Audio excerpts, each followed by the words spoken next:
Hey guys, tonight we drift into a world where rules weren't written just on paper, but stitched into aprons, whispered into porches, and folded neatly between the pillowcases. You probably think you know what colonial America looked like: powdered wigs, wooden houses, maybe a musket or two hanging on the wall, but you've likely never been inside a linen closet. Not properly. Not the kind where secrets get pressed flat with the pillowcases, and where a woman's silence says more than any courtroom ever could. Here's the thing that's easy to miss in colonial America. A married woman wasn't just managed by laws. She was managed by habits, glances, and the unbearable stillness of routine. And once you see it, you can't unsee it. You start noticing the quiet between her breaths, the way she folds the same towel 3 times in the same way, every single Tuesday, for years. Her voice, it disappears before it even touches the windows. This story doesn't shout, it hides. It waits, and it reveals something we may not want to remember. You probably won't survive this with your idealism intact. So, before you get comfortable, take a moment to like the video and subscribe, but only if you genuinely enjoy what I do here. Tell me in the comments, where are you watching from? And what time is it over there now? Dim the lights. Maybe turn on a fan for that soft background hum. And let's ease into tonight's journey together. You are not born into this story, you marry into it. And the moment you do, it begins. The house you enter isn't just 4 walls and a roof. It's a box of rules, a whispering architecture of expectations. You think you're choosing a partner, but what you're really choosing is a lifelong obedience manual, thin pages soaked in vinegar and stitched with sighs. In the dim back corner of the pantry, behind the jars of pickled beets and pearled barley, lies your domain. Not the full house, not the land outside, but just the shadowed little curve of space that smells like starch and wood ash. The linen closet, and it's always a little too cold, a little too quiet. This is where your day begins, and sometimes, if you're lucky, where it ends. The strange part is, you're praised for this shrinking. The tighter you fold, the smaller your voice. The fewer opinions you display on your face, the more you are loved. That word loved, it doesn't mean what you hope. It means managed, safe, predictable. You wear your apron like armor and learn quickly that rebellion doesn't have to look like a sword. It can be something as small as leaving a tablecloth unironed or letting the firewood run low. But most days, you don't rebel. You comply with the choreography. You wake before the sun, scrub with lye that eats into your knuckles, and boil linens until your breath fogs the windows and your arms ache. You polish the pewter until it blinds you, not because anyone asks, but because if it isn't done, you aren't right. And if you aren't right, something might happen. Not right away, maybe not ever, but the threat is like smoke under the door, always faint, always there. There are no diaries here, not yours. If you wrote one, it'd be considered frivolous at best, dangerous at worst. A woman with too much paper is a woman with too much thought. So instead, you write in stitches. A hemline is a sentence. A tucked away corner in the linen closet, where you stash a single dried rose, is a paragraph. A crack in the fireplace mortar where you hide the broken comb your mother gave you, that's a chapter. And no one reads it but you. Still, you reread it every time you pass, every time you light the fire and don't scream. Historians still argue whether women in early colonial homes truly understood the structural severity of their containment, or if it was simply inherited like old furniture. Too big to move, too heavy to break. But if you were there, you would know. You'd feel it in the way the chairs always face the hearth, not the windows. You'd hear it in how people talk about a good wife as though she were a tool, a polished copper pan, a mule that doesn't bite. You don't speak unless spoken to, but even then, you have to calculate your tone. Too soft, and you're forgettable. Too firm, and you're impertinent. You spend decades perfecting the tightrope between those two things, and no one claps when you balance. They only notice if you fall. You do all of this while looking serene. That's the rule. No furrowed brows, no tears at the bucket. Emotions are fine for boys sent off to war or men at the alehouse. But for you, emotion is a luxury that signals idleness. If you weep, it better be over bread that didn't rise. And if your hands shake, you better call it fatigue. Not fear. Never fear. That would imply you had something to lose. It's not that there are no laws protecting you, it's that those laws are written in invisible ink. A man can beat you, as long as the stick isn't thicker than his thumb. That's the actual rule. By the way, the rule of thumb. Seems quaint now. Right back then, it was considered progressive. See, protection. Isn't that generous? You laugh. But only quietly. Only when no one's in the room. You might wonder how girls learn this silent ballet. But you already know. You were a girl once too. You watched your mother snap open a sheet and shake it like a spell before the fire. You watched how she smiled only after her husband finished his meal.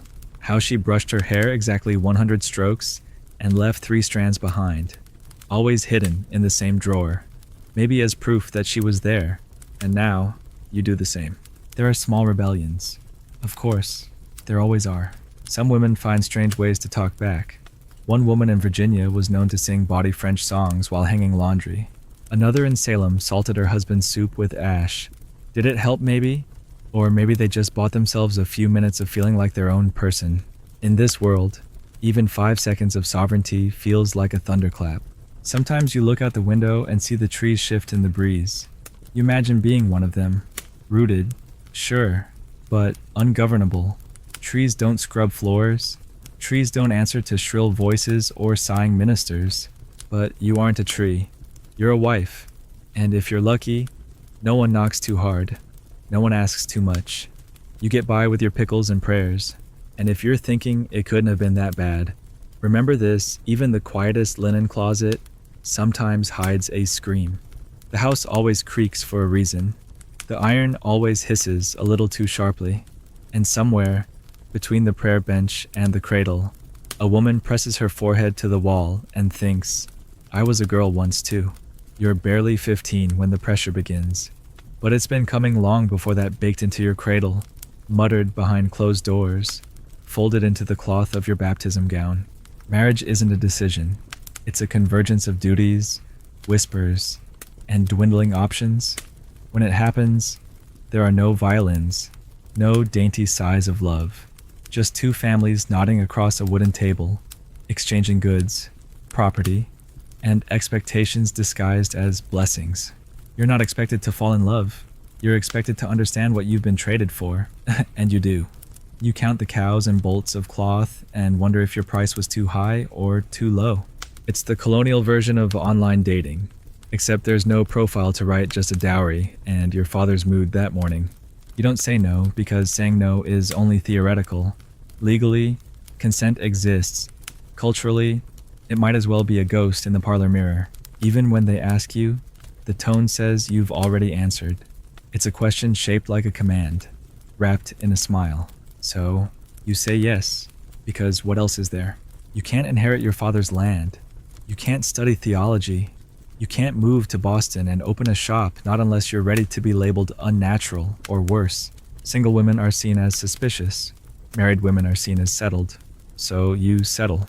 Your husband is probably older. Maybe he has a bit of a gut. Maybe he smells like horses and says very little. Or maybe he's quiet, nervous, and shaves badly. None of that matters. What matters is that he chose you, and now you belong to him. And not in the poetic, medieval ballad kind of way. In the legal, inescapable, erase your existence kind of way. One moment you're a daughter with a name and a father, and the next you're a wife absorbed like sugar in boiling water. Coverture is the name they give this vanishing trick. It's a legal doctrine, imported directly from England and polished by every dusty courthouse in the colonies. Under coverture, a married woman has no separate legal identity. You aren't allowed to sue, own property, make contracts, or keep your wages if you're even allowed to earn any. All that becomes your husband's. You are, in the eyes of the law, one person, and that person is not you. It's him. They call it unity. They call it divine order. They don't call it what it really is, disappearance. Historians still argue whether this system was created out of patriarchal cruelty or merely economic pragmatism. But you don't care about motives. You care that your signature no longer counts, your opinions no longer hold weight, and your body is now considered a legal extension of your spouse's authority. And yet, despite your erasure, the responsibility multiplies. You're expected to maintain the home, rear the children, assist with the farm or shop, and serve as a moral compass for the family, all without official recognition. When something goes wrong, when a child dies, when the flour runs out, when your husband's temper flares, it is your spirit that is questioned, your virtue that is whispered about behind fence posts. If you're obedient, it's proof of God's favor. If you're not, it's your soul that must be examined. There's no winning this game, only surviving it. Your wedding ceremony, too, reflects this imbalance. You might wear white, though that's not yet tradition. More likely, your best wool, maybe blue or russet. You don't walk down an aisle so much as you're handed over. Your father gives you away, literally, as if you were a deed or a bushel of wheat. There's no giving away the groom. He stands alone, waiting to take possession. Some colonies allow for mutual consent to be spoken at the altar, but even then, it's the groom's promise to provide that is weighed with more gravity than your vow to love or obey. The language is not romantic, it's contractual. You are now Mrs. Someone, and the someone is what really matters. At home, you learn the unspoken hierarchy quickly. You rise earlier than your husband, make his breakfast, and prepare his clothes. If you're lucky, he says thank you. If not, silence is its own kind of reply. You address him with respect, no nicknames unless permitted. You don't contradict him in front of others. If he makes a mistake on the farm, in business, or in church, you fix it quietly or let it lie. Correcting him is a risk. Mocking him is a sin. And if your husband stumbles in public, it is often you who bears the invisible bruise. This control over your body and mind is often disguised as protection. They say it's for your own good that the world is harsh and men are your God-given shield. But what does a shield do when it also strikes you? What does protection mean when it comes at the price of your freedom? Sometimes, late at night, you lie awake and think about your mother's hands, how they used to cradle your face when you cried over scraped knees. You remember her eyes the night before your wedding. They didn't shine with joy. They flickered like a candle about to go out. She knew. You try not to think too much about alternatives. There are stories, of course. Women who refused marriage altogether, women who dressed as men and ran off, women who joined isolated religious communities. But they are rare, and always framed as warnings. One woman in Rhode Island started her own sect, claiming to speak directly to God without a husband. They exiled her. Another in Massachusetts refused 3 suitors and was labeled a scold. Her punishment, public humiliation, and a life of social exile. So you tell yourself it's better this way. Stability is better than freedom. You repeat it until it sounds true, even as something inside you cracks, like old porcelain behind a cabinet door. Your friends tell you to be grateful. Your husband doesn't drink much. He isn't cruel. He works hard. He doesn't raise his voice. He doesn't raise his hand. Isn't that enough? In their eyes, you've won the lottery, but some days, the silence between you feels heavier than any fist. Some days, you walk into the woods just to hear the sound of your own footsteps, to feel the crunch of leaves and the chill of wind, and remember what it feels like to be alone, unsupervised. Some days, that's the only space where you exist at all. You spend hours learning to read his moods. When he slams a cupboard, when he clears his throat, when he comes home 2 hours late with dirt on his hands, these are clues, and you must decode them. Marriage in colonial America is not a partnership. It's a constant negotiation with an authority figure who also shares your bed. You learn when to be invisible, when to be helpful, and when to retreat entirely. Your needs don't disappear, but they are buried deep, like seeds you're not allowed to water. There are small mercies. When you need bread, the rhythm gives you a quiet kind of peace. When the fire glows just right, when your child laughs from across the room, when the chickens don't escape the pen, that's a win. You cherish these crumbs of comfort, they're all you get, and you share them with other women, in whispered porch conversations and sideways glances during quilting bees. That secret language, invisible to men, becomes your survival map. Still, the rules linger, written or unwritten. They govern every breath. You once imagined that love might change them, that being a good wife might grant you more space. But now you know the better you perform, the more they expect. And one day, You look in the mirror and realize you don't recognize the eyes staring back. Not because they're aged or tired, but because they've forgotten what it's like to look out at the world instead of into it. You wake the next morning the same way you always do before dawn, before the rooster, before your husband's first snore breaks into the gray stillness. You move silently so as not to disturb him, because the day hasn't begun until he says it has. Even if your hands have already churned butter, chopped wood, and skimmed the cream, you pull on your dress and apron and tie them tight, as if they could hold your thoughts in too. And somewhere, folded under your breath like a secret prayer, is the memory of who you used to be before the law decided you weren't anyone at all. Because today, like every day, you are under coverture, an invisible noose that tightens not around your neck, but around your name. Once, you were Elizabeth Carter, daughter of a merchant, known for your embroidery and quiet wit. Now, you are the wife of John. The law doesn't just say that. The neighbors do too. The church register, the tax records, even your child's birth certificate. Your very identity has been erased with such thorough precision that even you start to forget you ever had one of your own. Coverture means you are legally non-existent. You cannot own property. You cannot sign a contract. You cannot testify in court. You are, in effect, absorbed into your husband like ink into blotting paper and appendage with no separate will. It's easy to mistake this for normalcy, especially when everyone around you acts like it is.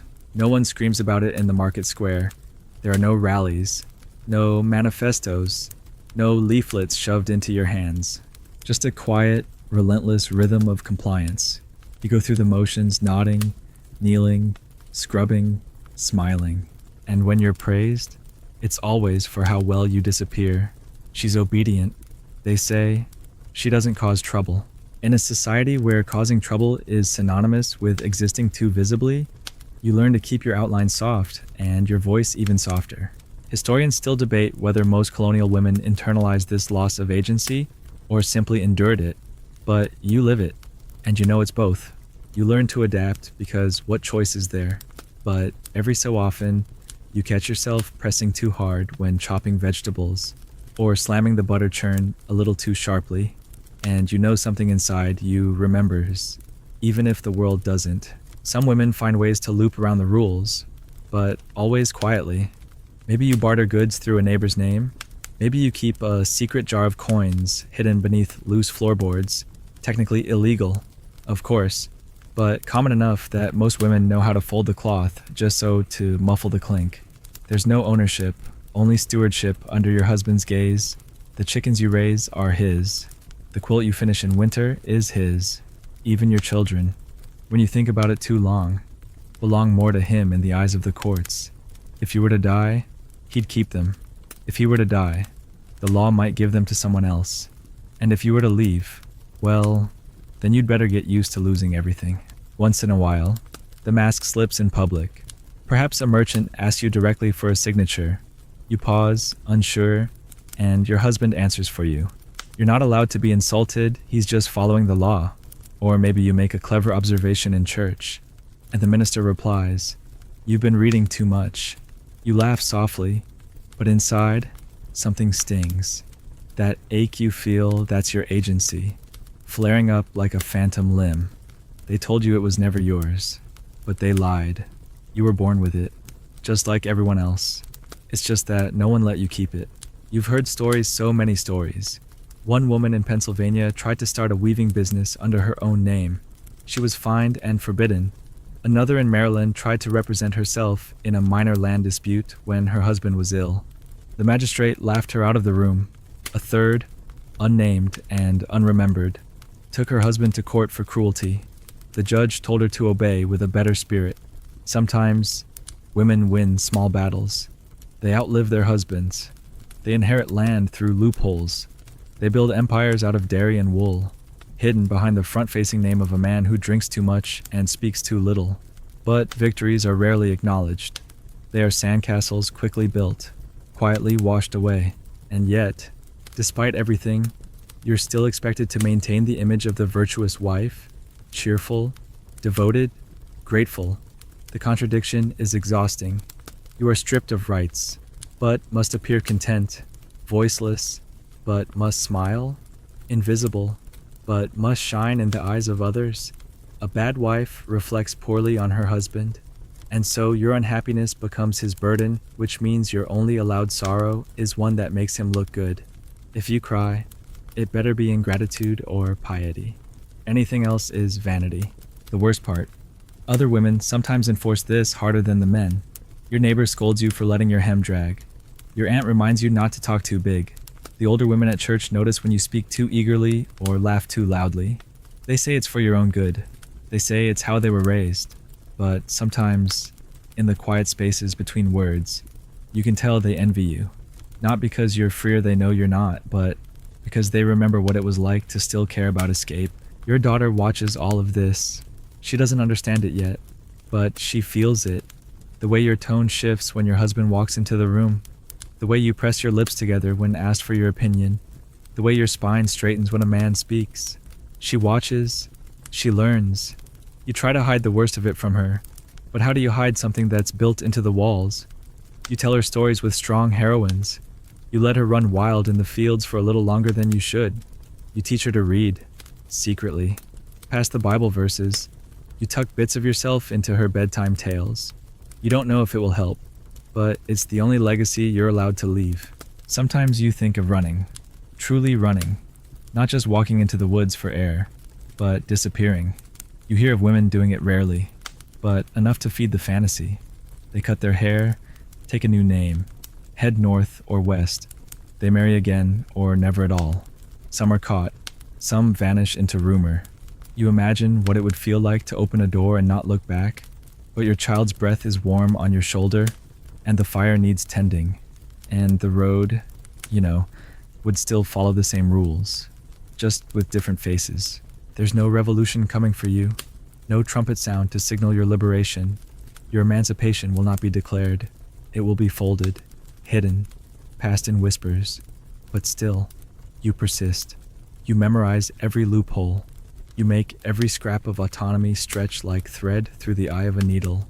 You live a full life in half shadows, and you always remember that, even under coverture, a woman's will, though beaten down, is never truly broken. It's just sleeping, waiting for a spark. You sit at the table while your father and your soon-to-be husband talk numbers like you're a ledger with arms. You nod when they say your name, but they don't ask if you understand the arithmetic of your own life, only if the linens are ready. Your dowry is not a gift. It's a currency, a contract, a down payment on your obedience. A good daughter comes with land or livestock, or a fine chest of embroidered napkins.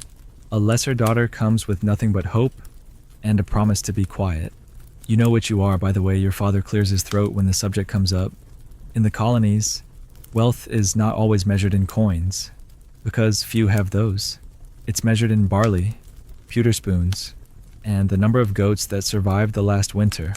And you, standing in your mother's old shoes, are part of that math. The better your dowry, the better the husband you're assigned, the more respectable your family, the less chance you'll be married off to a man who drinks or disappears. But still, the truth lingers like smoke in a thatched roof. You're not chosen for your mind, your humor, or your way with herbs. You're chosen because your father had something to offer in the negotiation. You don't negotiate. Women don't negotiate. You're expected to accept with grace whatever arrangement is made. And if you dare to question it, the words ungrateful and improper circle your name like flies. You learn to smile without smiling, to seem eager without looking desperate. One girl in your village refused the man her father picked. He wasn't cruel, but he smelled like sour milk and never looked her in the eye. She said she wanted to wait for love.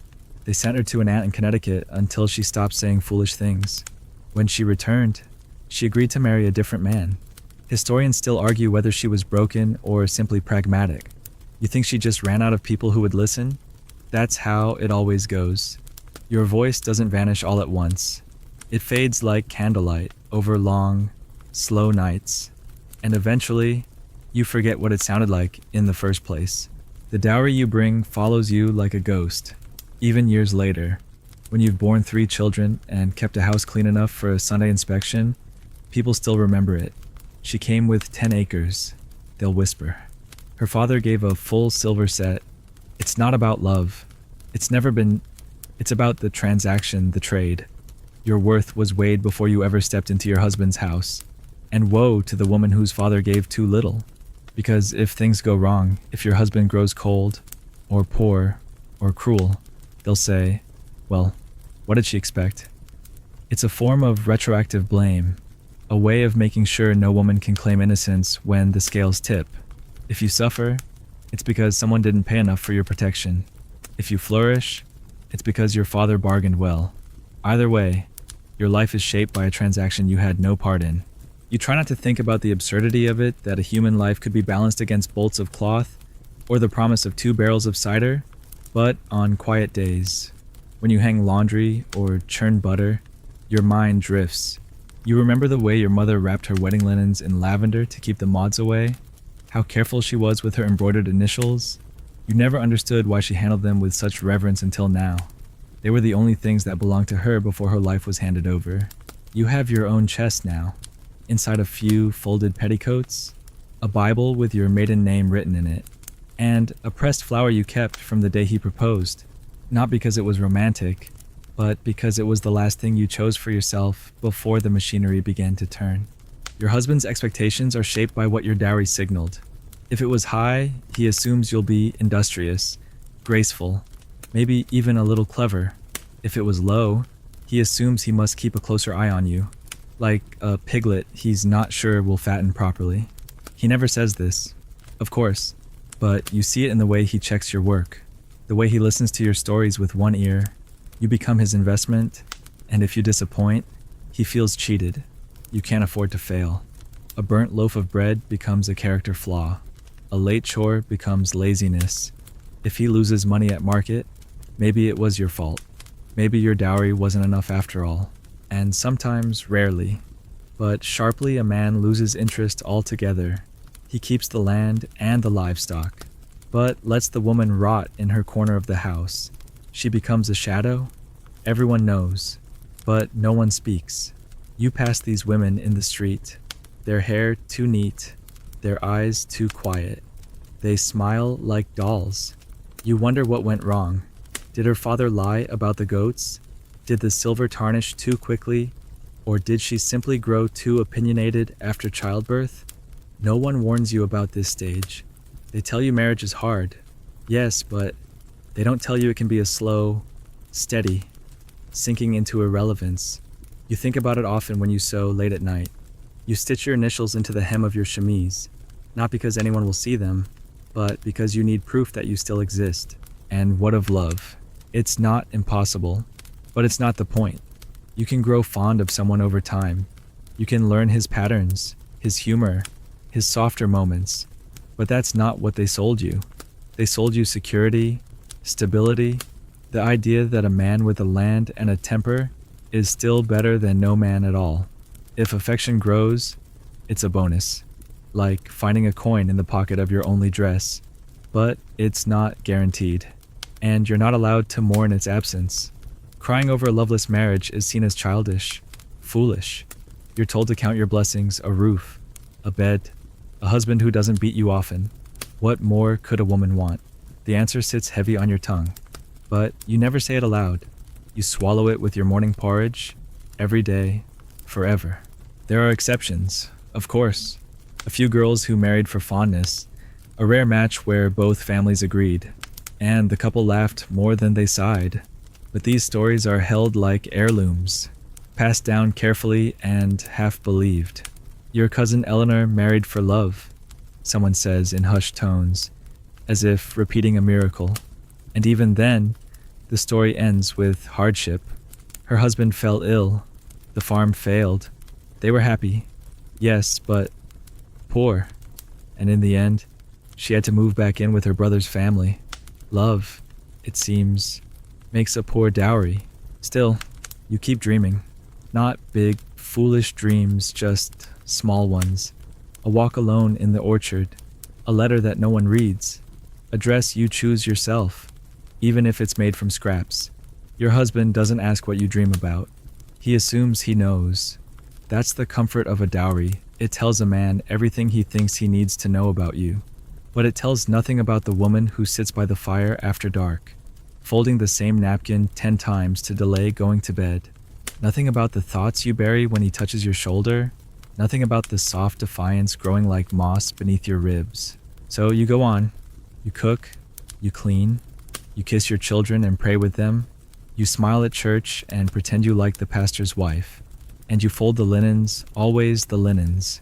Because in this world, the only thing more dangerous than a woman without property is a woman who remembers she used to be free.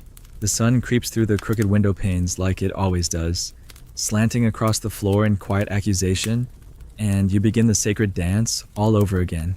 It isn't choreographed in ink or declared in scripture, but it's stricter than any printed commandment, this domestic ballet of colonial womanhood.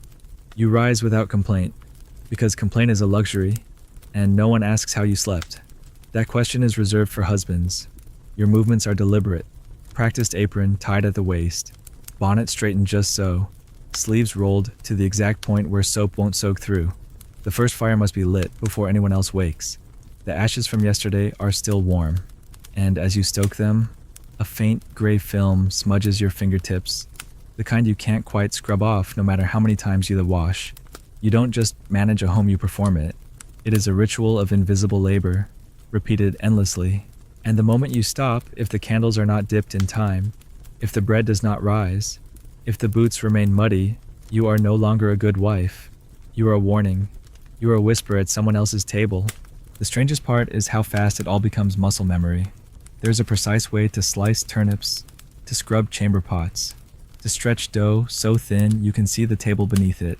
These tasks aren't written in manuals. You learn them from glances and sighs, from your mother's hands guiding yours in silence. When your husband steps into the room, the rhythm adjusts, your voice softens, your smile sharpens into something a little too bright. You never look tired, even when your knees ache and your eyes burn. Exhaustion is permitted only in men. Your tiredness must be useful, clean, the kind that smells like lemon verbena and wood smoke. There's even a ritual to how you open the door with 2 hands, evenly, no creaking. You've been told that a house reflects its mistress, and you take that literally. If a chair's out of place, it's a sign. If the hearth is cold at dusk, it's a flaw in your soul. The rules are nowhere and everywhere, and the women around you are their most loyal gatekeepers. Your neighbor Martha once told you that the best wives speak less than their shadows. You nodded, but you still remember the way her hand shook when she said it, like maybe her silence had cost more than she thought. Historians still debate whether these patterns of behavior were freely adopted or internally enforced. You know the answer, it's both. You uphold them because you must, and because breaking them feels like leaping from a cliff with no earth beneath. Your days revolve around cycles: Monday for washing, Tuesday for ironing, Wednesday for mending, Thursday for churning, Friday for baking, Saturday for sweeping and scrubbing every corner before the Sabbath comes, like a breath held in your chest. On Sunday you rest, but even then you are observed. The walk to church is its own stage. Your children must look spotless. Your husband's coat must be brushed, and you must appear composed, grateful, blessed no matter the bruises under the sleeves or the quiet dread behind your smile. The sermon is long, the pew hard. You kneel not out of piety, but out of duty. And when the minister preaches about the virtuous wife, the passage is never about her thoughts or questions.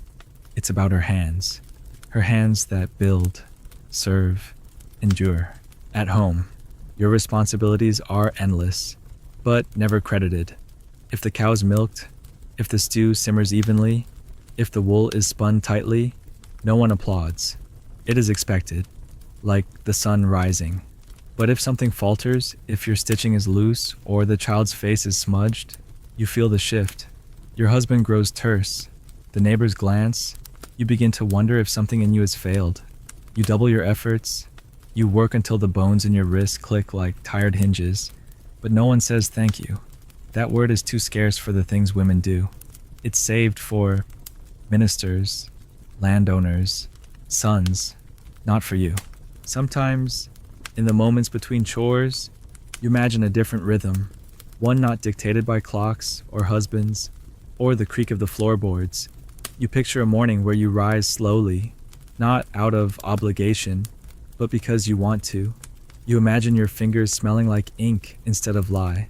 You see yourself reading, writing, singing, but then the pot boils over, or the baby cries, or the door thuds, and the dream dissolves like steam on a window pane.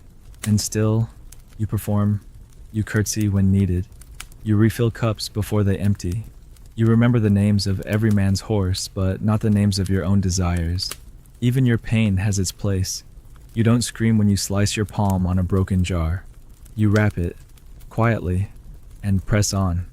Pain is part of the ceremony. Like childbirth, it is both expected and ignored. When you cry, it is alone, into the laundry. Your face pressed into sheets that once smelled like lavender, but now just smell like soap and fatigue. Your husband never asks about your dreams. If he did, you wouldn't know how to answer. You've kept them so quiet they've begun to die. Not all at once, just slowly, like petals falling off a flower you didn't have time to water. And when you do speak, your words are careful, measured, designed to avoid disapproval. A wife who talks too much is dangerous. A wife who thinks too much is worse. So, you let him talk about the harvest and the new laws and the neighbor's fence while you nod and fold and stir. Your thoughts are yours, but only barely. The rules are relentless. Some days, you forget them on purpose. You let the fire go out. You oversalt the stew. You sing a bawdy tune your mother taught you under your breath, just loud enough to feel something stir. These are your rebellions. Small, quiet, easily erased, but they matter. They're proof that you're still in there, beneath the starch and smiles. They're what keep you from dissolving completely, and the children watch, always. Your daughter copies how you hold the broom. Your son repeats your warnings in your voice. You worry they'll inherit the rules before they even understand them. You try to teach them kindness, but the world teaches faster. Your daughter already knows to step aside when men speak. Your son already knows to expect dinner on time. You tell yourself there's still time to change this, but then the bell rings, or the baby wails, or your husband calls your name, and the hope slips between your fingers again. Sometimes, when you lay in bed at night, your body aching from a dozen invisible tasks, you wonder what it would feel like to stop, to do nothing, to leave the beds unmade and the bread unbaked, to sit and watch the rain without a single hand moving. You know it's a fantasy, but it helps. It makes you feel less like a machine, and more like a person who once had choices, a person who might, one day, make them again. Because beneath the ritual, beneath the rules, beneath the endless spinning of days like wool on a spindle, there is still a heartbeat, still a mind that wonders, still a woman who remembers being a girl with ink-stained fingers and a head full of questions. And maybe, just maybe, that girl hasn't vanished. Maybe she's just waiting for a day when the dance ends and the music fades and no one is watching anymore. Then, perhaps, she will stand up, she will stretch, and she will walk into the world without her apron. You make one mistake, just one, and suddenly the world feels colder. Not a broken window or burnt bread kind of mistake, but something harder to name. A pause too long before answering your husband's question. A tone that sounded too sharp when you corrected a child in public. A comment harmless. You thought about how Mrs. Godfrey always burns her ham.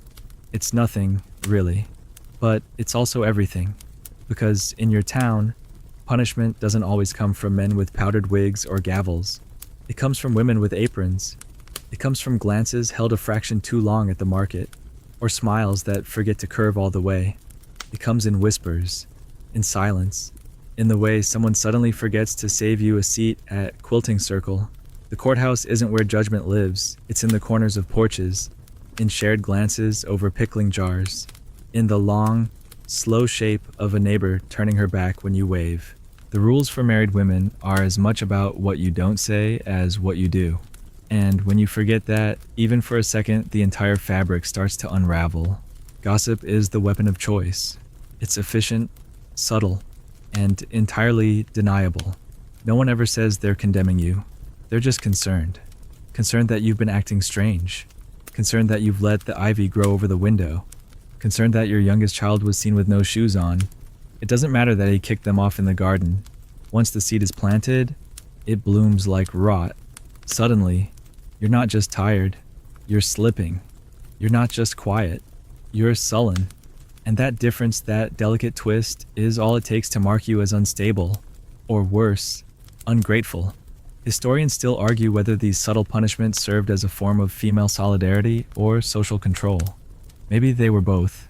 Maybe the women who police you are simply trying to keep themselves safe, like pulling someone back from a cliff, even if that someone wasn't planning to jump. You try to fix it. You iron your husband's shirts extra smooth. You bake more bread than usual and leave a loaf on Martha's doorstep, even though you're not sure she deserves it. You smile wider, nod faster, laugh at things that aren't funny. It works for a while. Someone compliments your crust. Someone else says your eldest son is growing tall. You think maybe it's over, but the damage has been done. You're now a woman who had to claw her way back to acceptability, and that history clings. You feel it at every gathering, every church meeting, every moment of silence after you speak. You know what they're thinking there she goes again, the one who forgot her place. There are worse stories. Of course, stories that drift down through the smoke of other women's kitchens. One woman in Rhode Island said her husband had a cruel hand just once, softly, to a neighbor. Within a week, she was the talk of the town. Not him, her. Her meals must not have been good enough. Her temper too sharp. The bruises, if they existed, were never discussed again. But she was. The community decided she was troubled, then troublesome, then simply not to be invited anymore. Another woman in Salem was accused of gossiping about a minister's wife. No one knows what she actually said, but within a month she was being watched. Not officially, just with eyes that never blinked. She left town 6 months later. No one said goodbye. You watch your words more carefully now. Every sentence is measured like flour before baking. You don't speak about others unless it's praise. And even then, only the faint kind. She makes good pie. Her children are well behaved. You never say too much.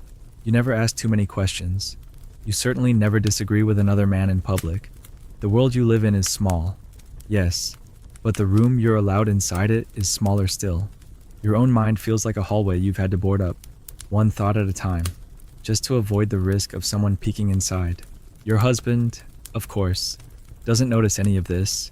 He hears only that the stew is warm, the baby is quiet, and the neighbors seem friendly again. He doesn't realize what you've given up to make it so. And why would he? His mistakes are his own. Yours belong to the entire town.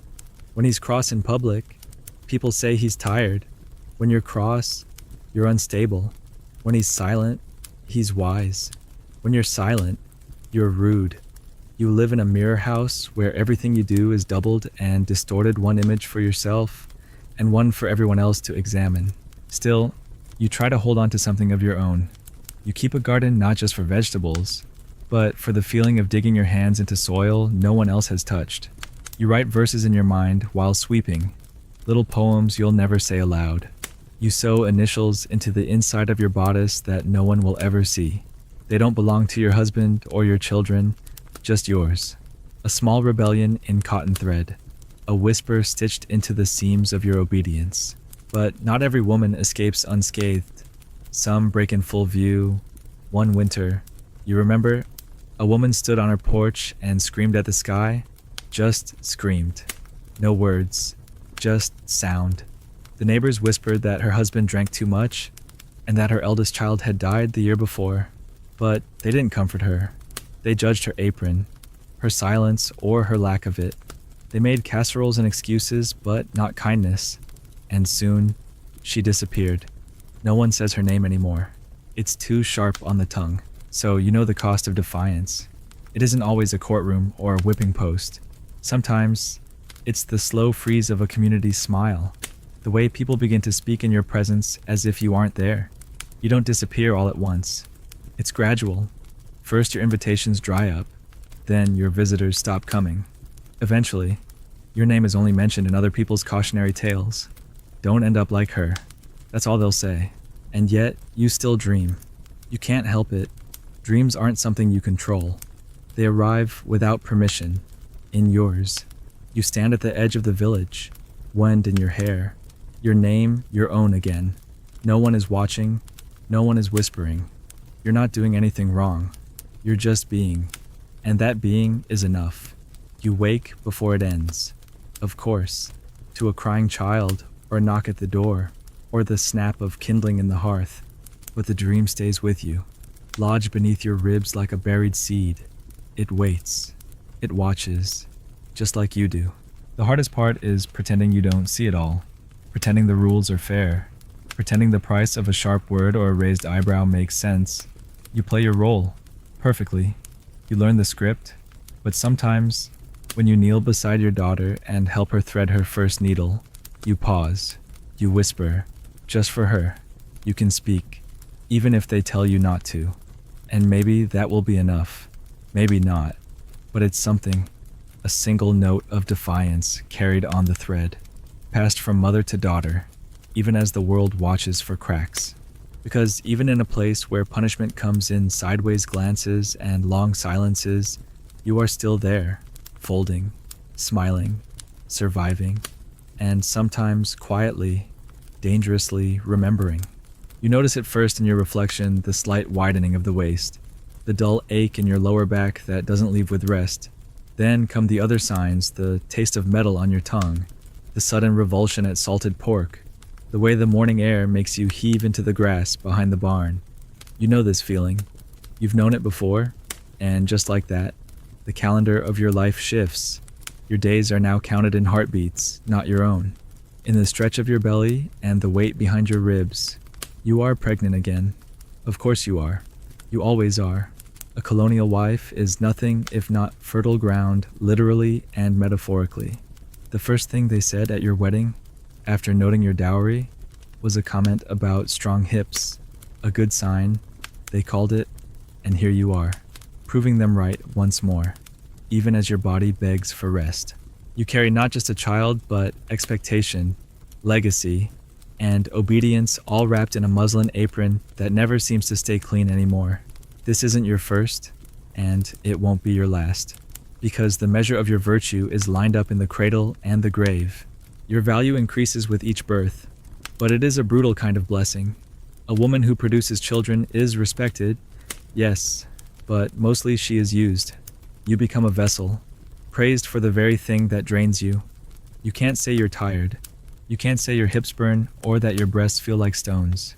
You must glow. You must rejoice. Every new pregnancy is seen as proof that you're fulfilling your role. Historians still argue whether colonial women saw motherhood as empowering or entrapping. But you don't need an academic debate, you live it. You feel the paradox in your bones. You love your children, of course. You watch their fingers curl and their eyes flutter in sleep, and something in your chest softens. But you also know this cycle never ends. From the moment your blood stops coming to the day it returns, your life is no longer yours. You are always either pregnant, nursing, recovering, or preparing to start again. There's no pause, no intermission, just the rhythm of a womb that's never given time to go quiet.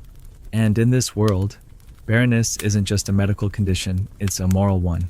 A wife who fails to conceive is pitied at best and whispered about at worst. People will question your devotion, your diet, your secrets. They will ask if you're being punished, if you're being cursed. It doesn't matter that your husband might be the one to blame. His virility is assumed. Your womb is the mystery to be solved. You remember one woman, Eliza, who didn't bear children in her first 5 years of marriage. She was graceful, gentle, and baked the best cornbread in the village. But her quiet house became a curiosity. People began to speculate. They called her delicate, with voices full of suspicion. Eventually, her husband left. Just disappeared with the cart one morning. No note, no explanation, and no one blamed him. Eliza lived out the rest of her life with her brother's family. Sleeping in a storage loft above the pantry, she aged quickly, as if her body, shamed for not creating life, decided it had no reason to keep going. That story haunts you every time your bleeding is late. Not because you dread the child, though some part of you does, but because you dread what happens if the child never comes. In this world, a woman's productivity is not counted in coin, but in bodies. You don't leave a legacy through books or sermons or inventions. You leave it in swaddled babies and empty cradles. Even your gravestone, someday, will likely say wife of and mother to, and that will be considered enough. And when the baby does come, oh, the rules. You must give birth in silence, or near to it. Loud cries are thought to signal spiritual weakness. You grip the bedpost with knuckles white as bone, and bite the cloth to keep from screaming. The midwife nods in approval. A good wife doesn't cry. She labors, she endures. You pass into a kind of tunnel where the world narrows to pain and breath, and the sound of your own heart pounding like a warning drum. And then the child arrives, wet and wailing, and the room blooms with sudden movement. Clean towels, warm broth, a husband waiting in the doorway who smiles like the work was his. No one tells you what to do if the baby dies. They pretend not to notice when it happens. They mutter about God's will and his mysterious plans. You're expected to nod, to say amen. But how do you say amen with a belly still sore and arms empty? You've seen it before: the wooden box too small for nails, the hurried burial, the quiet dinner afterward where no one mentions it, and the next morning, you rise and fetch water like nothing happened. Because the only thing worse than a woman who can't bear children is a woman who mourns them too loudly. Sometimes, you try not to bond with them too quickly. It sounds monstrous, but it's a kind of protection. You've seen too many infants fail to thrive, too many coughs that became silence. You feed them, rock them, sing to them. Yes, but a part of you waits to see if they will stay. You don't name them in your mind until they reach their first birthday. You don't let yourself picture them grown. The graveyard behind the church is too full of tiny stones with the names like Ruth and Josiah and Abigail. You know because you've helped stitch their burial cloths. You've pressed grieving mothers to your breast, even as your own milk leaked with helplessness. And yet, when they live, it is a miracle. Your arms ache from carrying. Your back bends from lifting. Your patience wears thin like the knees of your stockings. But you still feel it, a joy so sharp it cuts. When your toddler says mama with sticky lips and reaches for your neck, you forget, just for a second, the weight of it all. You're still tired, you're still trapped, but you're also deeply, stubbornly alive. And that contradiction sits inside you like a flickering lamp, dangerous, necessary. But pregnancy is never just about the baby. It's a test. A wife who complains is selfish. A wife who shows too much pleasure is indulgent. You must strike the exact balance between grateful and invisible. You are an emblem now, not a person. People watch how often you rub your belly. They note how fast you return to chores. They comment on your posture, your cravings, your demeanor. If you do it well enough, perhaps they'll say you're strong. But that word, too, has its price. Strong means quiet. Strong means uncomplaining. Strong means no one will offer help because they assume you don't need it. There are old midwives who whisper truths when no one else will. They tell you how to breathe, how to press, how to tie the cord. They tell you what herbs to steep if your husband comes too often, if your bleeding doesn't stop, if your mind begins to slip. These women are sacred, secret, sometimes feared, but they are the only ones who speak to you as a woman and not as a vessel. One of them, old and hunched and always smelling of yarrow, once touched your cheek and said, "Your body remembers even when you try to forget." You think of her every time the baby inside you kicks, every time your reflection changes, every time you look at your hands and wonder when they began to tremble. Because in this world, pregnancy is not a chapter, it's a cycle, a loop you repeat until it breaks you or passes you on to the next stage: widowhood, spinsterhood, or early death. You pray for health. You pray for strength. You never pray for escape because that would be dangerous. Because that would mean admitting you want something else, something more. So you smile. You cradle your growing belly. You thank the neighbors who bring broth and cloth. You pretend you don't notice how their eyes flick down to count your children like sheep in a pen. You count too.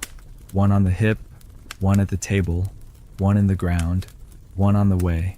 And still, you rise each morning, stretch your aching limbs, and begin again.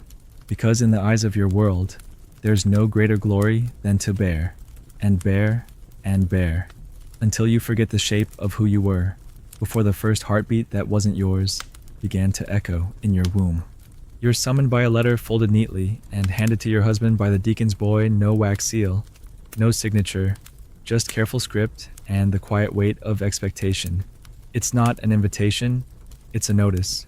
You are to appear at church this Sunday, seated in the front pew with your hands folded and your head bowed. You're not told why, though you already know. You can feel it in the space between your neighbors' smiles, in the way your sister-in-law has gone quiet, in the suspicious silence after you speak in the quilting circle. Maybe you were too sharp in your reply to the pastor's wife. Maybe someone saw you weeping on the porch. Maybe you missed too many services after your last miscarriage. It doesn't matter. Once you are marked, the reason becomes irrelevant. Your place will be at the front, on display. Not for correction, but for demonstration. The church has no jail, no stocks, no official court, but it has a pew that humbles and a gaze that burns. This is not a punishment you can appeal. It is a spectacle designed to wrap shame around your shoulders like a second shawl, and everyone will pretend it's for your own salvation.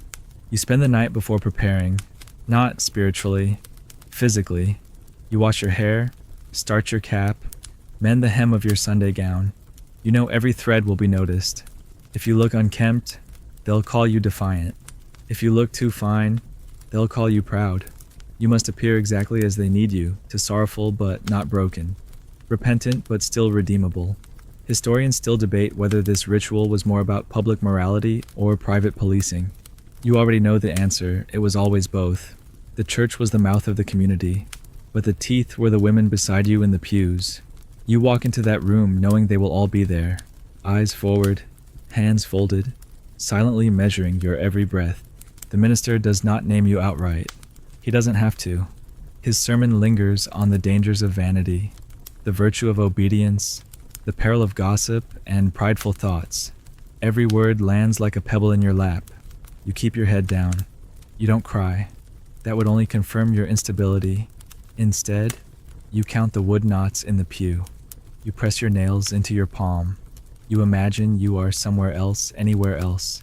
And still, you feel it, the heat of judgment rising from the congregation like a slow fire. Even your children, seated beside you, shift uneasily. They don't understand, but they feel the shame settling on their mother's shoulders.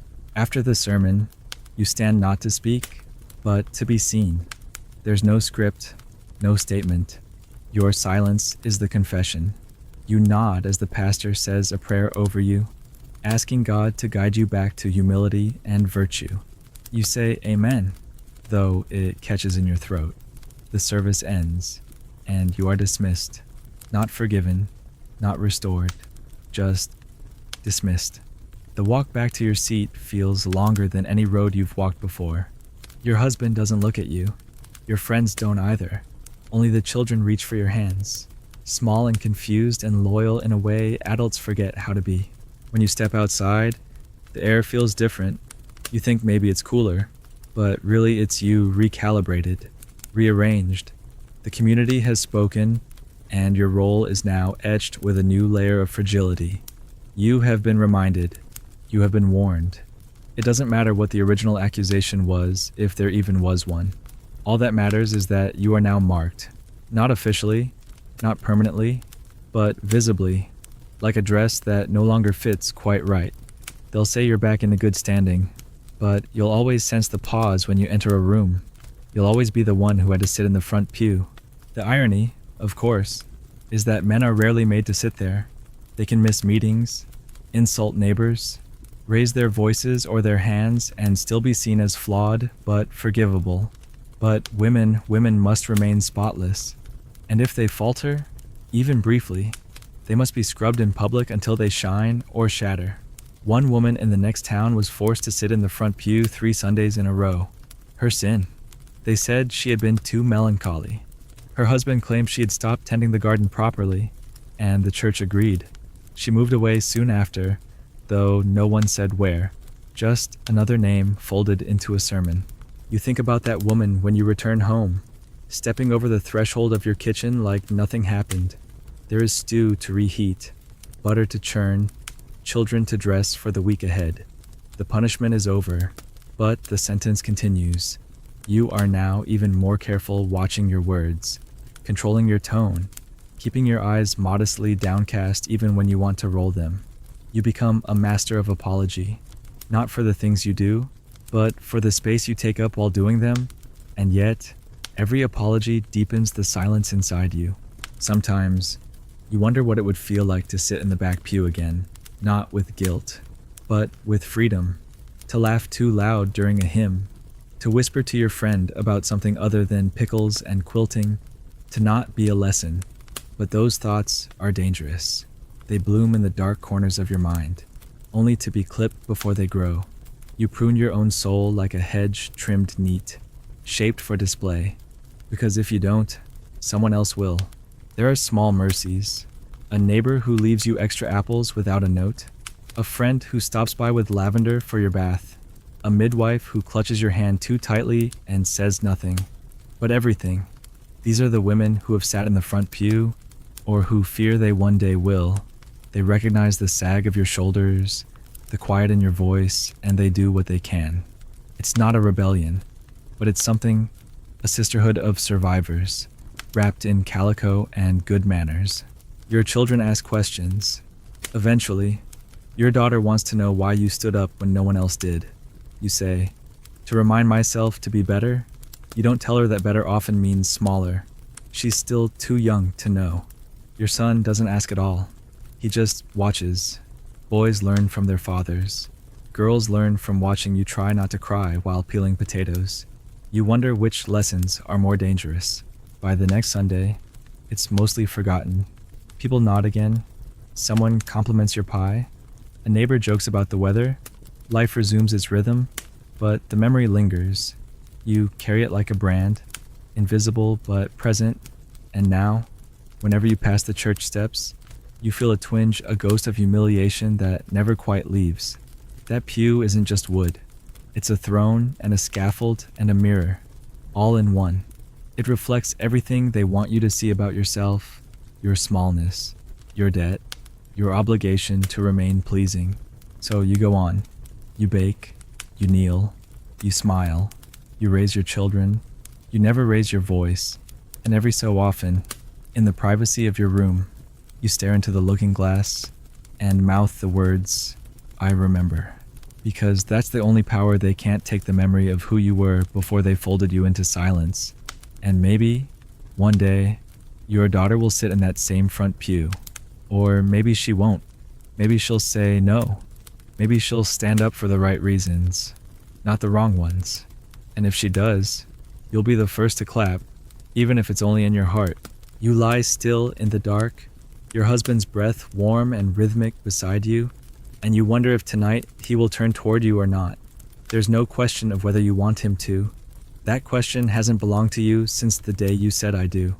The bed, like the hearth and the garden, is not a sanctuary, it is a site of duty. When he wants you, it is never with cruelty, but it is also never with asking. He lifts the covers, and that's the signal. Your role, your agreement, your entire standing in this house depends on this unspoken permission you never gave, but always must renew. In Colonial America, once you are married, your consent is assumed, permanently. The law says nothing about your will, only his access. You cannot refuse him. You cannot say no. You can barely even turn away. Your body becomes part of the property he acquired with your hand.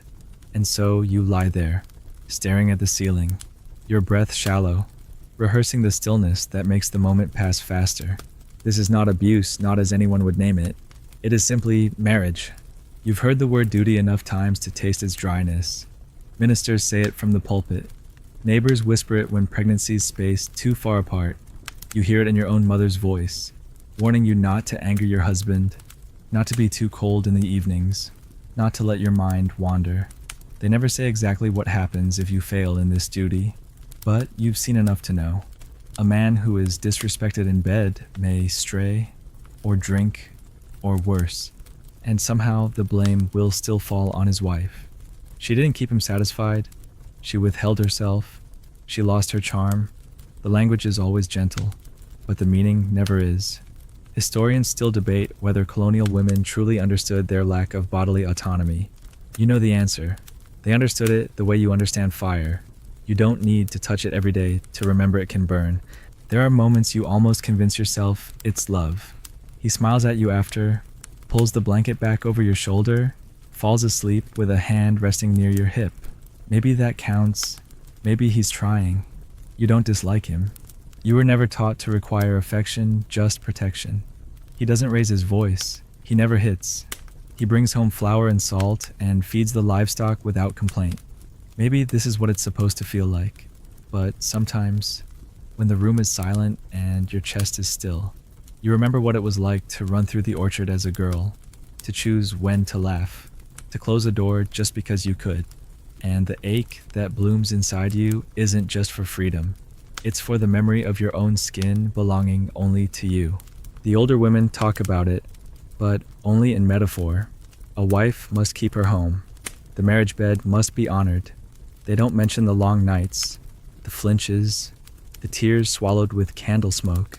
You imagine they've done the same as you built quiet corners in their minds where they can go and wait it out. It's not just your body that's claimed in marriage. It's your silence, your softness, your willingness to endure without bitterness. The worst thing a woman can do is appear hardened. If you pull away, they say you're cold. If you object, they call you a scold. And if you refuse, truly refuse, there are consequences. Not written, not enforced by law, but lived. A woman who denies her husband risks being sent back to her father's home in shame, or worse, being accused of witchcraft, of unnaturalness, of pride. Desire isn't yours to claim, only to answer. Sometimes you feel nothing, not pain, not pleasure, just the weight of it, the strange, hollow echo afterward. You curl onto your side and press your hands together like prayer and think about the stars. Anything far away, anything not here. You wonder if the other women do the same, think about snow, or berries, or the way the laundry flaps in the wind just to get through it.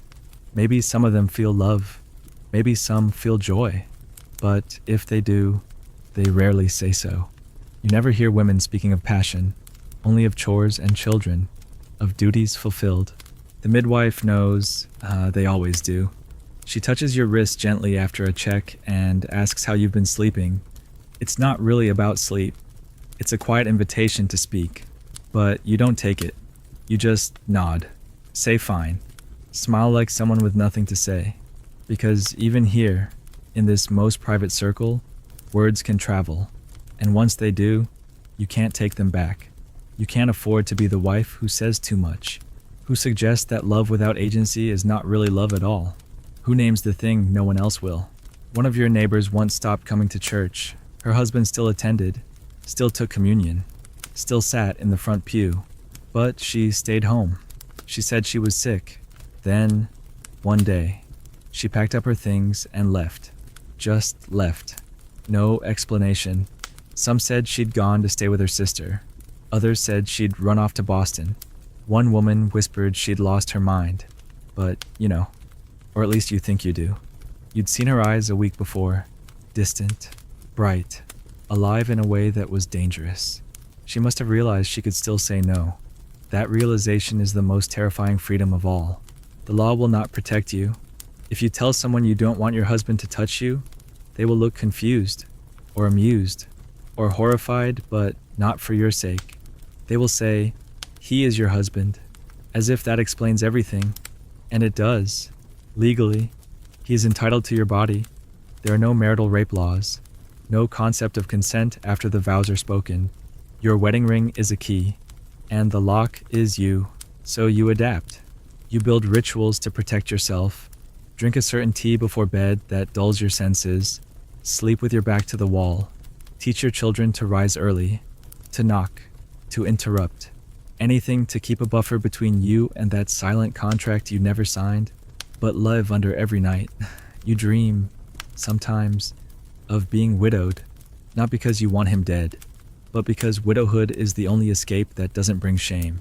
The only way a woman can claim her body back without scandal, and yet, when the rare tenderness comes, you cling to it, a kiss on the forehead, a moment of laughter, a night where he holds you without asking for anything. These fragments become your hope, not because they undo what's been done, but because they remind you that kindness still exists.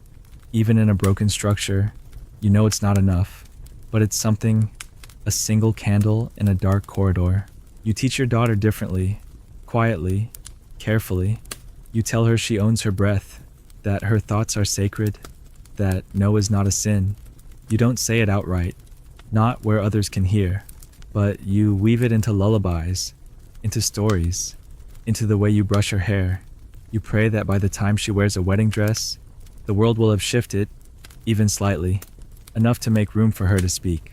Because the truth is simple, and you carry it like a weight sewn into your skirts. A woman's body should never be a battleground, but in this world, it is, every night.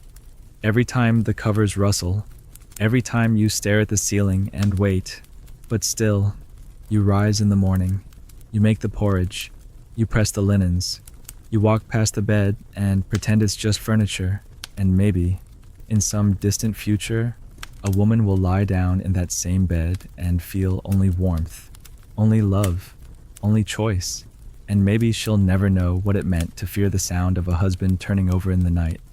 Maybe your silence will have made just enough space for her freedom. You say one wrong word about a neighbor's salve, and suddenly your door is knocked on by a woman with a tightened mouth, and eyes that scan your apron like they're looking for sins. It was nothing. Truly just a passing mention that you've been brewing feverfew and willow bark for your child's headaches, that it worked better than the doctor's bitter syrup. But that's enough. Enough to make you suspect. Enough to make the air around your name grow heavy. In Colonial America, women with knowledge they didn't get from their husbands or the Bible are treated with caution.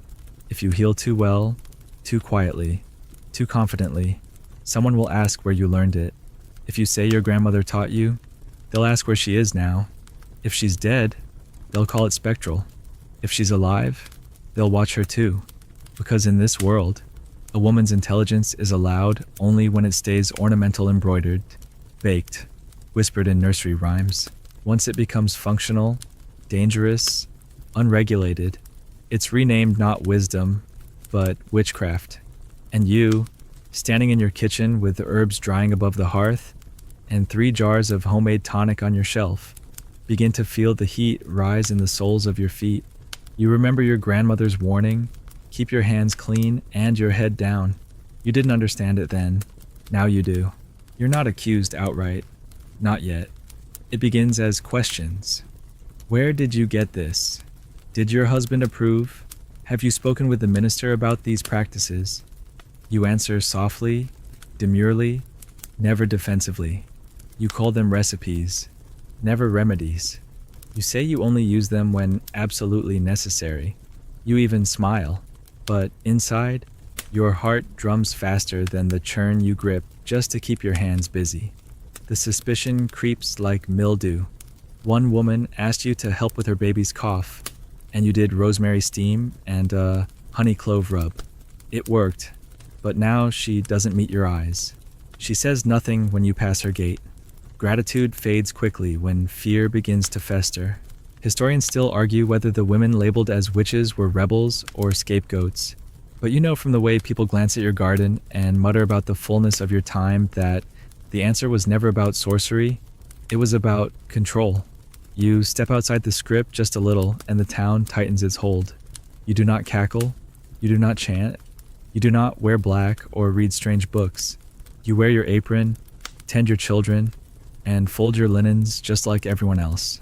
But you know the root of fever. You know how to stop a bleeding nose with crushed yarrow. You know how to ease a child's fever with mint tea and cool cloths. And that is enough to unsettle them, because knowledge in a woman's hands has always been terrifying, especially when that knowledge does not require a man. So you lie, you downplay, you wrap your truth in flour and prayer, you keep your books hidden behind old quilts, and your strongest tinctures stored in jars labeled as vinegar. When you hand someone a poultice, you say your aunt taught you. You don't mention that your aunt was whipped in another village for doing the same. You don't say what really happened to the midwife who used to live 3 doors down, how she vanished after the magistrate's wife caught her muttering over a bowl of chamomile. They say she moved west. You suspect the ground behind the church knows otherwise. Your husband doesn't question you. Not yet. He likes that your children rarely fall ill. He's proud that you manage without the doctor's expensive visit. But he also listens. He notices when the women at church speak a little slower to you. He asks you why you keep so many roots in the cellar. He watches you grind seeds into powder and rub oil on your temples. He doesn't understand it. And what a man does not understand. He is taught to fear. You want to trust him. But trust feels like another dangerous substance, something that can ferment and turn against you. And the truth is, sometimes even you wonder. Not about whether your knowledge is evil, of course, not. But about how easily it isolates you. You didn't ask to be wise. You just watched, learned, experimented when no one was looking. You kept records in your mind. You read between the lines of cookbooks, wrote notes in the margins of scripture. The body is a system, and you learned how to keep it in rhythm. But knowledge makes you visible, and in this world, visibility is a risk. One day, a child from a neighboring farm falls ill. His mother sends for you, not the doctor, not the minister. You. The boy has a fever, shallow breathing, a deep rattle in his chest. You bring a mixture of wild cherry bark, licorice, and slippery elm. You stay all night, tending him, sponging his body with vinegar water, singing softly as he sleeps. He lives. The family thanks you, quietly. They don't look you in the eye as you leave. 2 days later, the minister preaches on the dangers of prideful women who practice unfamiliar arts. You're not named, but everyone knows. You stop offering help. You retreat. You plant less visibly. You begin to forget the smell of some herbs because you no longer dare dry them openly. The still room grows dusty. Your hands are idle more often, and you feel it not just in your body, but in your spirit. The slow crumbling of something sharp and beautiful. The part of you that felt like it mattered beyond scrubbing floors. You mourn it in silence. Because to mourn aloud would be to confess, and confession invites punishment. Still, the knowledge remains. You can't unlearn it. It lives in your fingertips, in the way you glance at someone and know their pulse is wrong. Their cough is deeper than it should be. You want to help, but you don't. You've learned the cost. A woman who heals must do so invisibly, or not at all. You tell yourself it's enough to keep your family well, that saving your children is all that matters, but you know that's a lie. You were born with hands meant for more than one household. Your knowing heart wants to reach further. It aches with unused wisdom, and sometimes, despite yourself, you do help, quietly, discreetly. A jar left on a doorstep, a sachet of herbs tucked into a sleeve with no note. You tell yourself it's kindness, not rebellion, but it is both.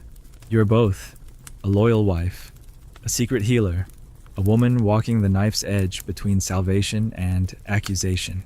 One night, your daughter asks why you always whisper when you talk about plants. She asks why you don't hang the herbs near the fireplace anymore, why the little brown book of recipes is hidden under your mattress. You don't know what to say. You think of telling her the truth, that the world punishes women who know too much. That power must be hidden to be preserved. But she's too young to carry that weight. So you say, because some things are special. She accepts that, for now. And you promise yourself when she's older, you'll teach her everything. You'll tell her how to read a fever in someone's eyes, how to stop a hemorrhage with shepherd's purse, how to warm a heart that has grown cold. You'll pass it all on, carefully, quietly, and with the love no court or pulpit could ever outlaw. Because this legacy of knowledge, of care, of secret strength is yours. Not your husband's, not the town's, not the church's, yours. And someday, it may save her. Because in a world where your silence is safer than your skill, every act of healing is an act of defiance.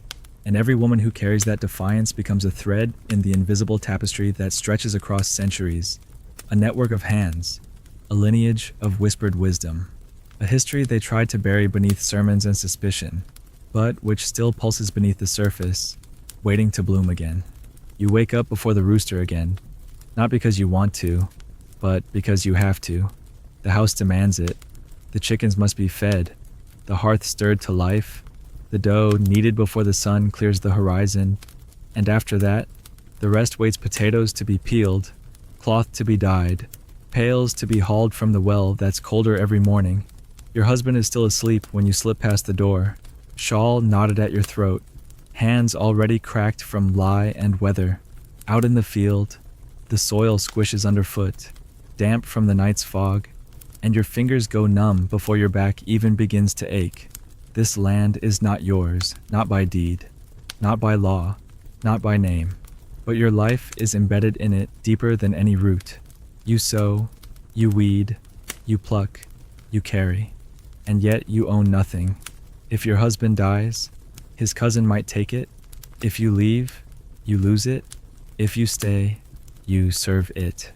The irony burns in your mouth like wild onion. You're married to the land, but it never took your hand.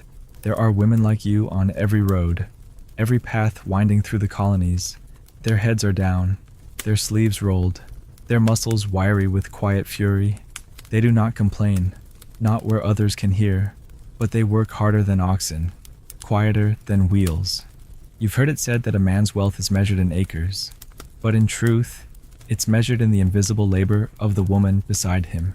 He plows, but you weed. He harvests, but you sort, you preserve, you salt and smoke. He sells the crop, but you count the beans, boil the jam, mend the sackcloth when it tears. You do it all, and then more. And when the neighbors come, they compliment his fields, not your fingers. There's no pay for what you do, no wages, not even trade, just more expectations. If the hearth is warm and the table full, it's the result of his good management. If the chickens are fat and the children healthy, it's his provision. If anything goes wrong, of course, it's because you must have been inattentive. The irony gnaws at you, but there's nowhere to spit it out. You swallow it like broth made from bones that still have blood on them. Historians still argue whether women on the colonial frontier had more freedom because of their responsibilities. You laugh at that. Freedom. What does freedom mean when your responsibilities multiply like mice in grain, and still you have no voice in decisions? The land doesn't care about freedom. It demands devotion. If your child is sick, the cows still need milking. If your hands are swollen, the potatoes still need peeling. If your mind is scattered, you still have to thread that needle. And you do it. Always. You do it because no one else will. Because the children are watching. Because you need bread for the next day. Because stopping would be worse. Inactivity invites questions. Weariness invites suspicion. A good colonial wife never rests, not truly. Her body must always be in motion, even if her thoughts are still and her heart heavy. You sometimes hear the men talk about owning the land. It's a phrase that tastes foreign in your mouth. You live on this land. You bleed on it, but you don't own it, and never will. When a man dies, his widow may be granted a third if she's lucky. The rest goes to his son, or his brother, or the church. You could live on a farm for 20 years, raise 10 children there, bury half of them beneath the oak tree, and still be told to leave if the title doesn't include your name. One woman, you know, Ruth, was turned out after her husband's sudden death. His cousin claimed the property, and she, with 6 mouths to feed, was allowed to stay for only a fortnight. Her youngest cried when they packed. You helped her fold linens into baskets, pretending not to hear your own stomach turning. Ruth never returned. You never saw her again. And still, you go on. You plant, you preserve, you tend the root cellar like it's a sacred tomb. You keep count of every potato, every turnip, every jar of lard and honey, because winter doesn't forgive mistakes, and children don't survive on hope. Some mornings, when your back aches before you even stand up, you look out the window and feel resentment grow like mold. You press your fingers into your palms until they leave little moons. Then you carry the milk pail outside and pretend you never felt it. But sometimes, there's beauty. A row of beans sprouting in perfect green. The smell of bread rising in a warm kitchen. The way your baby laughs when you sprinkle flour on his nose. The moments are small, fleeting, but they flicker like candlelight in a room otherwise full of ash. You collect them, store them in your chest like dried lavender between linens. They're not enough, but they are yours. The land asks everything and gives little, but when it does give, you feel it. The satisfaction of a basket full of eggs. The rhythm of the scythe in your husband's hand while you bundle the sheaves. The evenings when everyone's fed and no one's coughing, and there's still light enough to sit on the stoop and hum an old song your mother taught you. These moments are rare, and often earned with blood, but they're real. They keep you from going numb. You watch your sons run through the corn rows and wonder if they'll understand what it took to keep this place alive. Will they remember your cracked hands, your steady back, your salt-rimmed eyes, or will they only remember their father's voice and the shape of his axe? You teach them to say thank you, but you know the world will teach them not to mean it. Men are praised for surviving. Women are expected to do it quietly. And what of your daughters you teach them too? How to knead dough without flour flying. How to gather herbs without bruising the leaves. How to patch a skirt, boil starch, rub lard into dry knuckles. You teach them, but part of you hesitates, because each skill you pass down feels like a chain link. And still, what else can you do? Leave them unprepared. Hope they marry into kindness.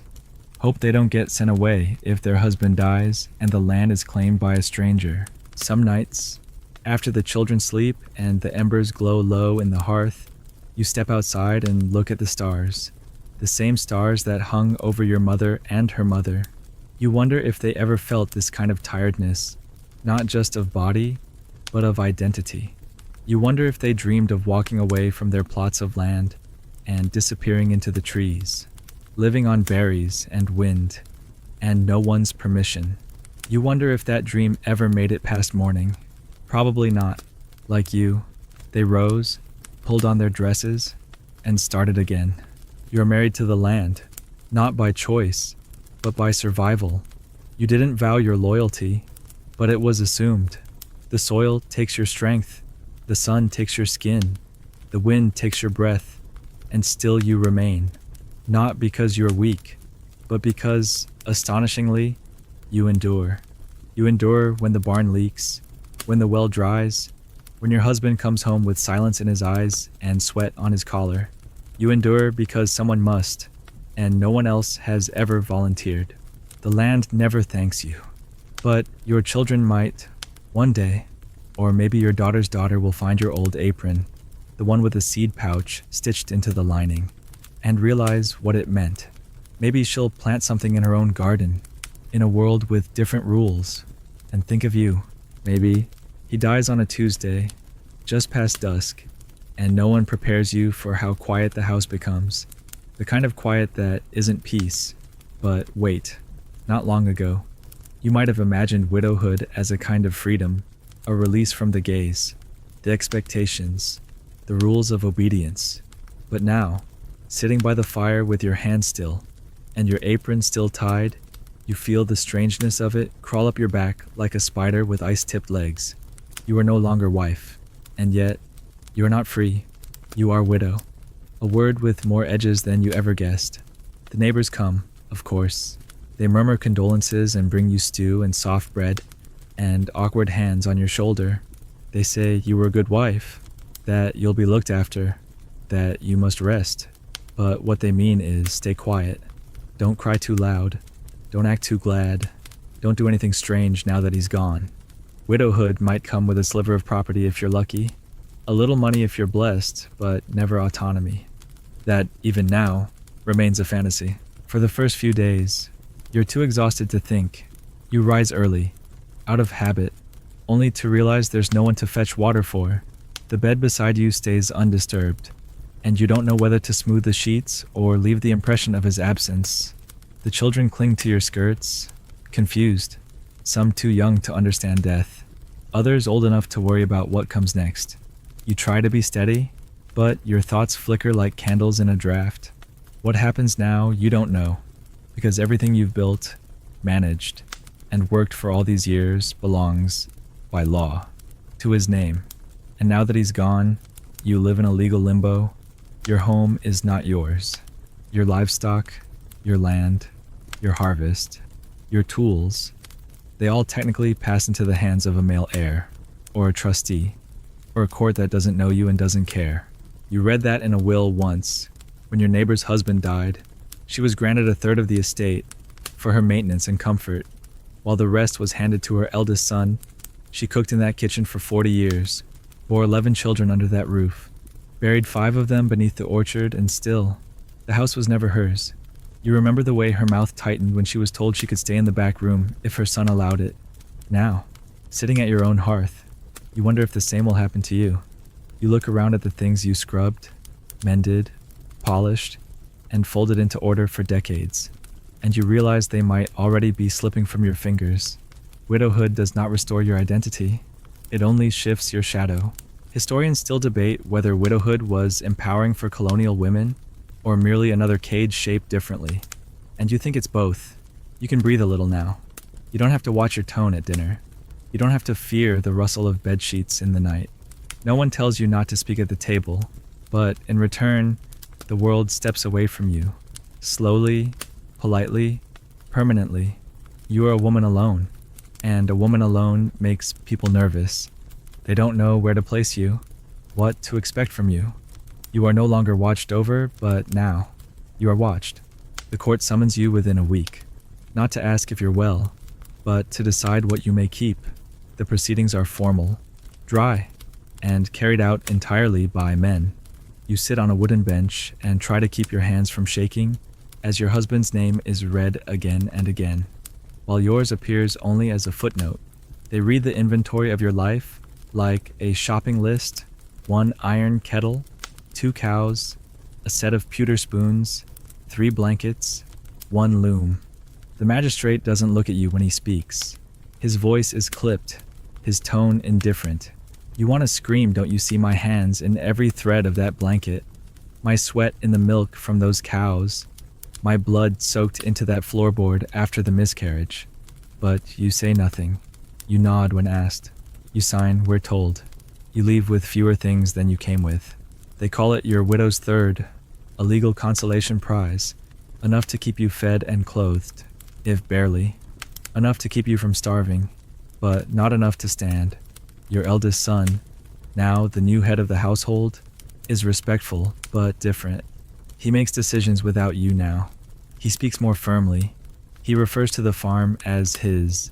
You watch the boy you nursed into life now stand in the place your husband left, and it is both pride and loss tangled into one unbearable knot.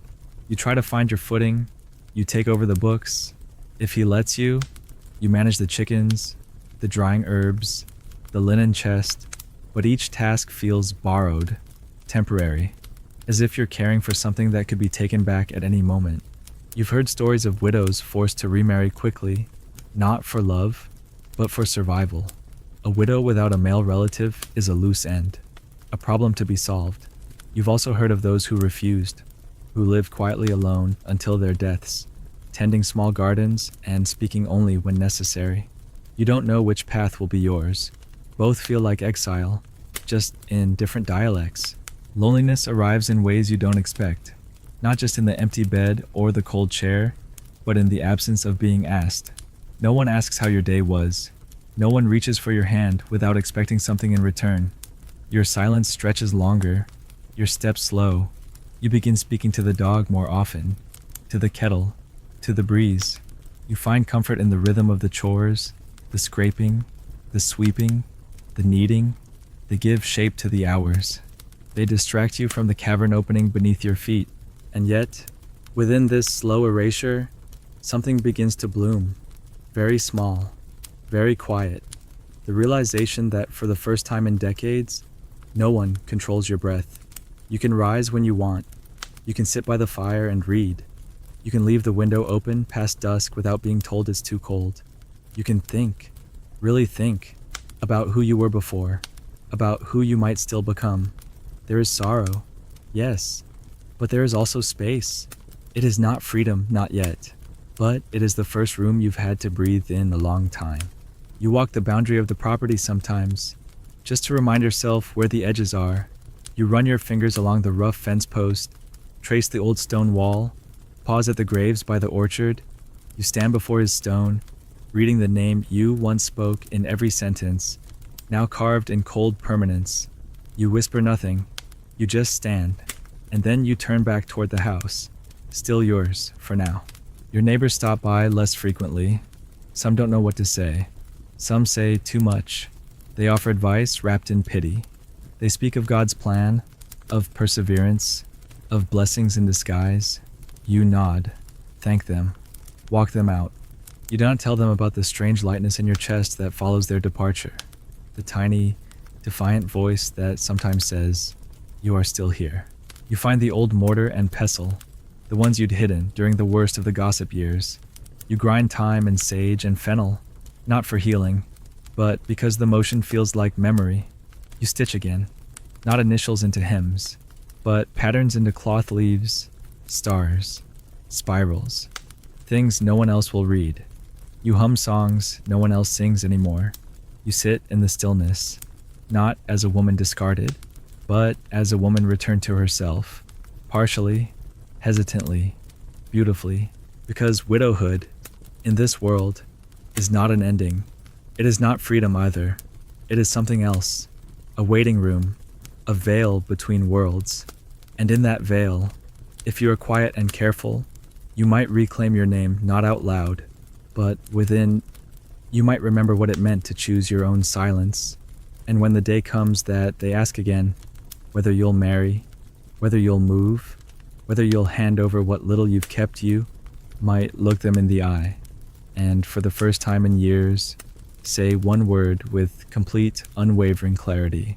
No, he marches off with the others at dawn, musket slung across his back, a stale biscuit in his pocket, and your name barely whispered in parting. No long embrace, no tender farewell, just a nod.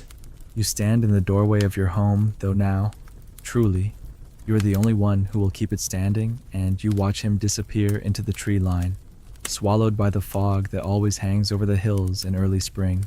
The war has come to your corner of the world like it always does, slow at first, then suddenly urgent, loud, and impossibly distant all at once.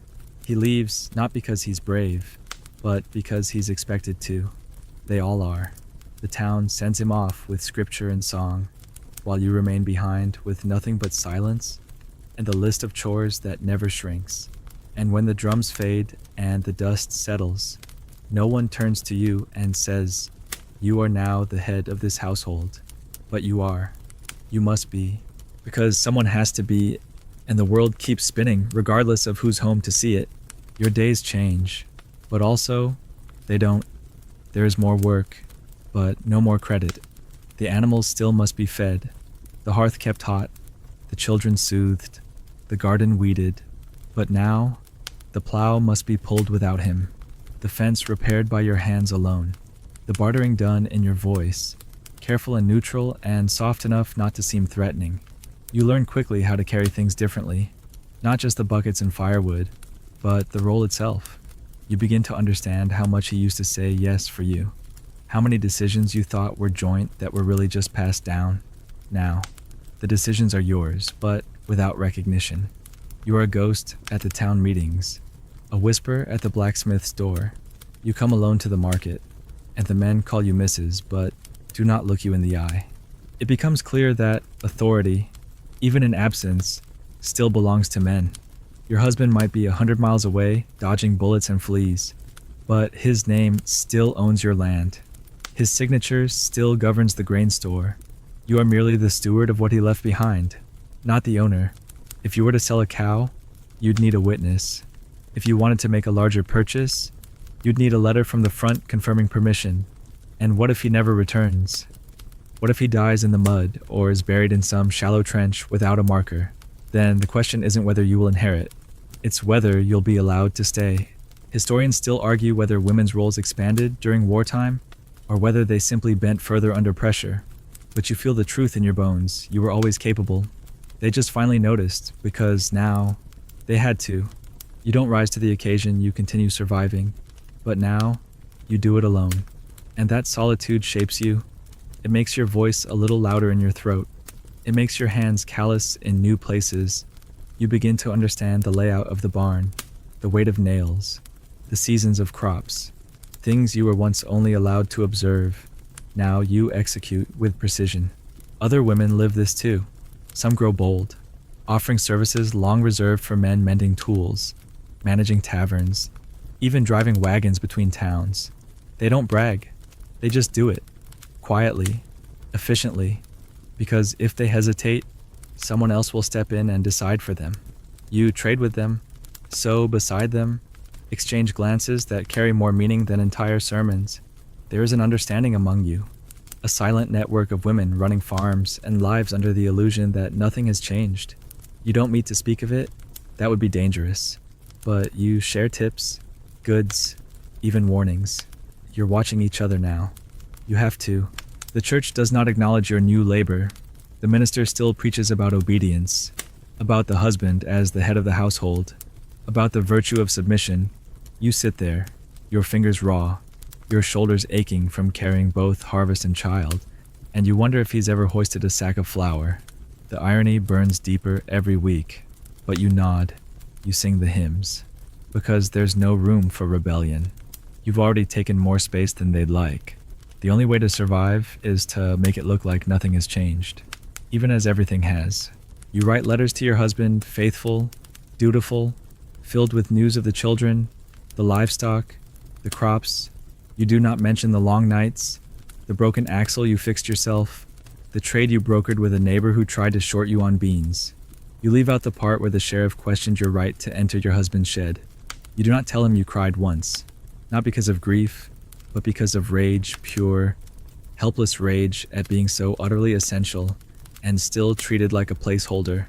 You spare him the truth, because he needs to believe things are steady, because if he dies, you need to still be the woman he imagined, not the one you are becoming. There are moments of strange freedom.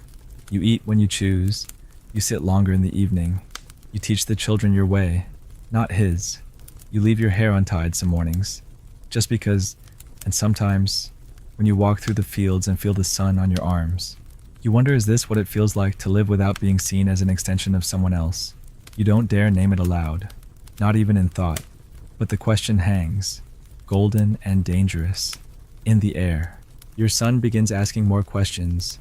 He wants to chop wood. He wants to speak like his father. You see the early shaping of him, how he mimics strength and shrinks from tenderness.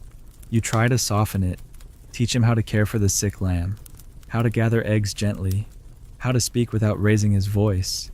But the world pulls at him. Men pat his head and call him man of the house. You want to shout that he's 7, that the weight he's beginning to feel will shape him forever. But you smile, nod, and hold him a little closer when the sun goes down. You don't know when or if your husband will return. There are no guarantees, just the constant turning of days, the grind of survival, the narrowing of dreams. Some nights you lie awake and imagine what you'll do if he doesn't come home. You count the cows, the jars in the cellar, the firewood. You calculate how long you could make things last, and then you hate yourself for thinking it, for making a life plan in his absence, for hoping, even faintly, that maybe you could stay in charge just a little longer. You're not alone. Other women do the same. You see it in their posture, their hands, the way they walk into the blacksmith's alone now, or speak firmly to the baker. You share a nod, not of defiance, but of shared labor, of mutual exhaustion, of knowing that no matter what they say about men returning as heroes, it is you who kept the world intact, while it threatened to split at the seams. And when he does return, if he does, you know the house will shrink again, your voice will soften, the tools will go back to their shelf. He will say, "You managed well," and you will nod and thank him, though you were more than managing. You were holding the weight of 2 lives in one pair of hands, and maybe, just maybe, he'll notice. And if not, you will. That will be enough, because now, you sit by the window with your embroidery hoop, thread in hand, but your mind is far from the pattern. The sampler rests on your lap like a secret waiting to be told. Outside, the children chase chickens through the weeds, their laughter barely reaching your ears over the hum of your own thoughts. You pull the needle through cloth, over and over, but it's not just letters and flowers you're stitching, it's everything you aren't allowed to say, everything you've thought in the long hush between chores. You add a rose with too many thorns. You outline a bird with no wings. The border is tighter than it needs to be. Small, precise knots wrapped around the edge like a fence. You aren't foolish enough to embroider rebellion in plain words, but you know how to speak in symbols. Every colonial wife does. The sampler is your tongue. It's where you put the parts of yourself that won't survive in conversation, or confession, or prayer. Your husband thinks it's a pretty piece of cloth. He doesn't see the cage disguised as a garland. Every girl learns the needle early. It's part of the curriculum of silence. You're taught the alphabet not just to read scripture, but to spell your family name with grace. You memorize proverbs before you're 12. You learn to make thread twist and bend to your will before anyone lets you decide anything else.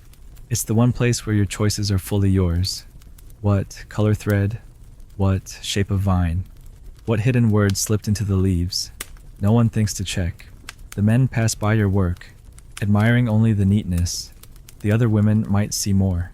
They might notice the sorrow in the choice of muted hues, the anger in a too tight satin stitch, the defiance in a crooked heart hidden in a corner. Historians still argue whether these samplers were creative expression or moral instruction. You think they were both, but more than that, they were messages. To self, to sisters, to the ones not yet born. You remember your mother's sampler. It hung in the hallway until the day she died. You used to think it was just a memory verse framed in vines. But after she was buried, when you pulled it down, you saw the back, hidden among the knots and stray strands, was a single-stitched sentence.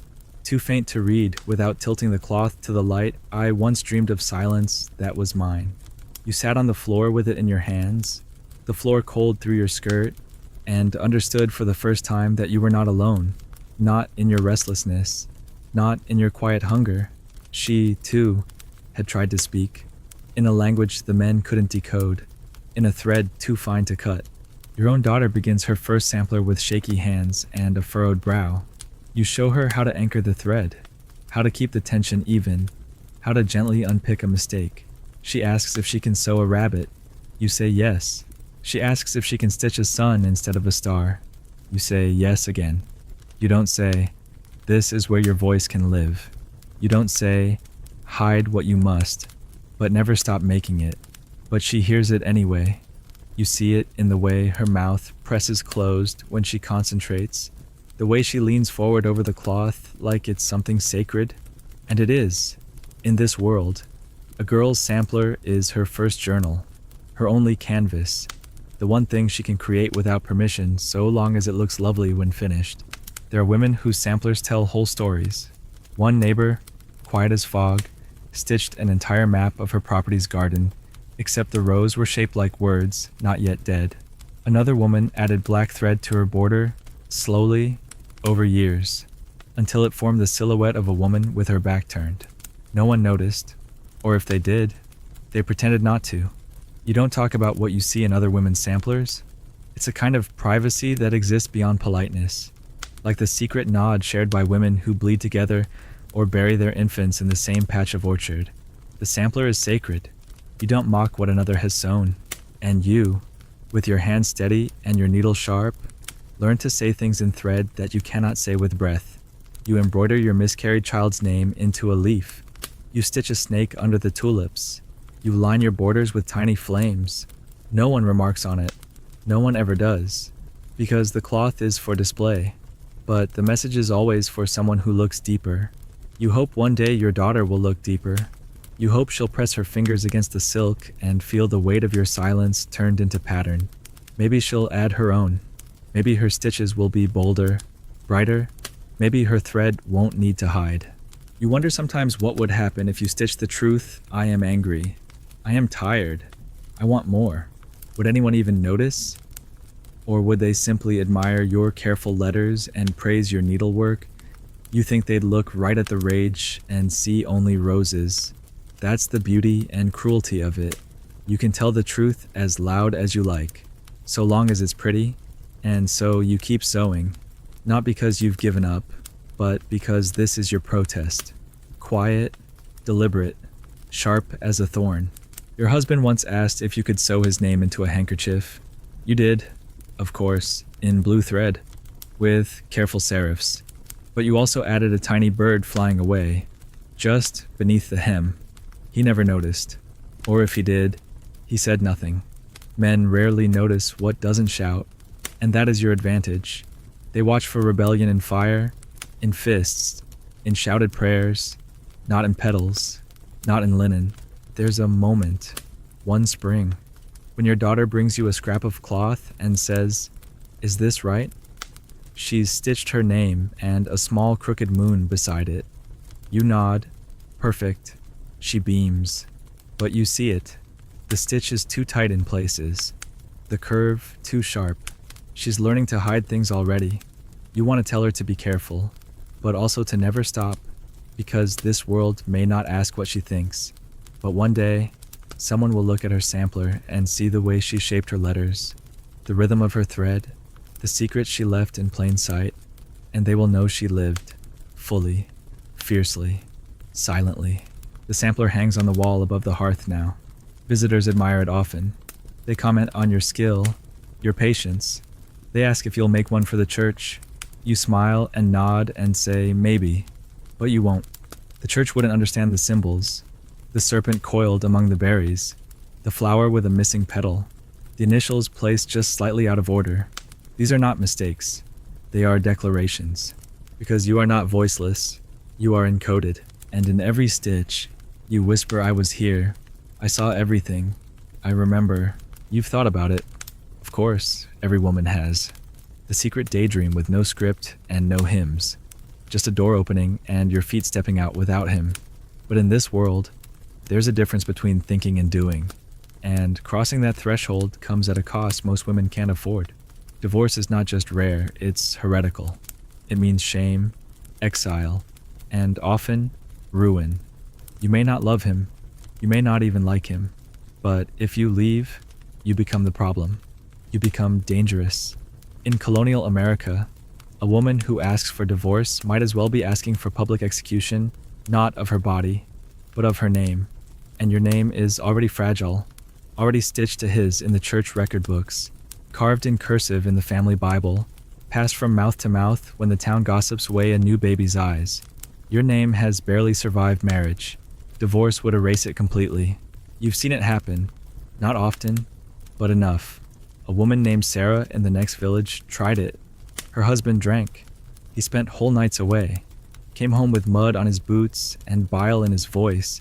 She bore it for 7 years, then finally stood before the magistrate and said, "I can't stay."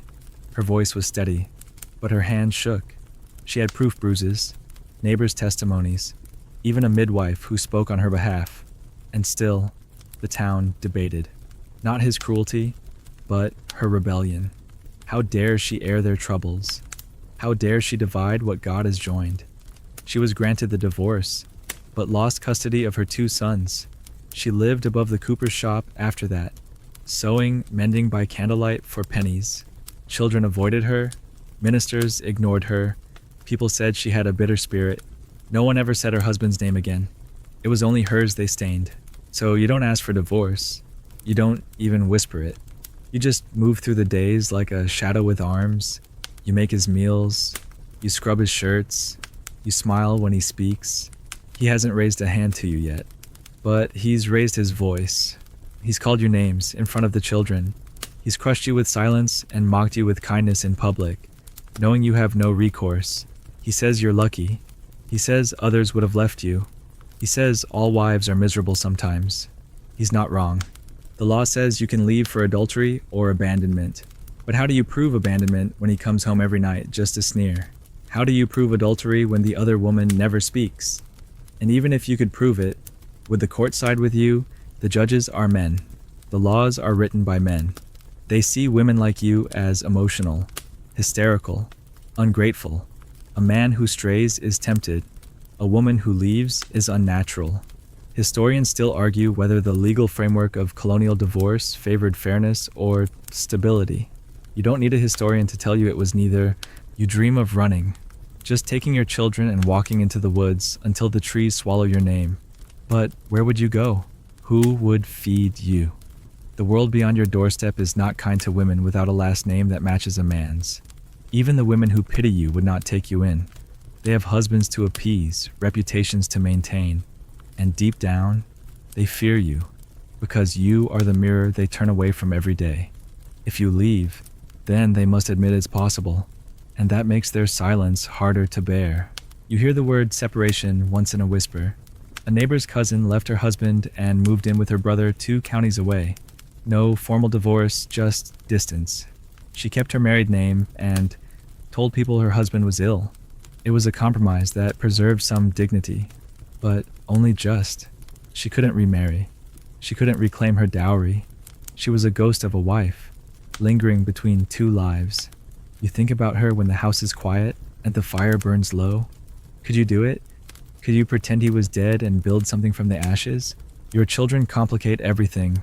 If you stay, they see. If you leave, you risk losing them.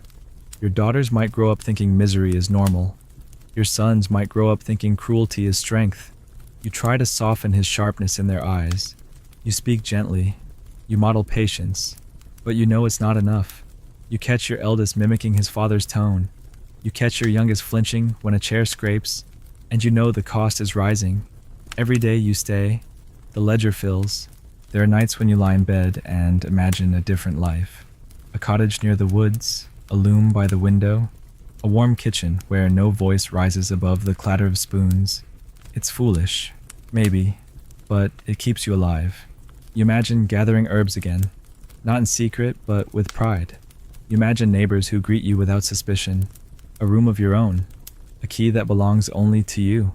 You've never had one, not for anything. Every lock you've ever turned has belonged to a man. But the dream stays just that, a dream. Because the real world does not bend for women like you. The church would shame you. The law would starve you. And so, you do the only thing you can. You endure. You build small freedoms. You spend longer at the well. You write letters you never send. You find joy in teaching your daughter to read beyond the Psalms. You hide coins in the hem of your cloak. You save a little honey for yourself. These things would be meaningless to anyone else. But to you, they are survival. They are reminders that you still exist. And if he dies well, that's a thought you never say aloud. But it visits you. In the stillness. In the storms. In the moments when he slams a door and your child jumps. You wonder what it would feel like to breathe without fear. Not celebration, just breath. You feel ashamed for thinking it. And yet, the thought lingers like smoke, curling in corners where light never reaches. Your sampler changes. The thread darkens. The shapes twist. You stitch a small boat with broken sails. A tree with no leaves. A doorway. You sew these things not for beauty, but for truth. No one notices. Or if they do, they don't speak of it. Your embroidery becomes your language, a quiet plea, a record. And then one day, someone does leave. Not you, another woman. She walks out with only a bag and a child. No one knows where she went. The town says she was mad. The church says she was sinful. But you, we know she was brave. You tell your daughter her name. Quietly, carefully. You tell her what courage looks like. Not in stories, but in sewing needles and hidden coins. You tell her not to judge a woman who chooses to go or to stay, because marriage in this world is not partnership.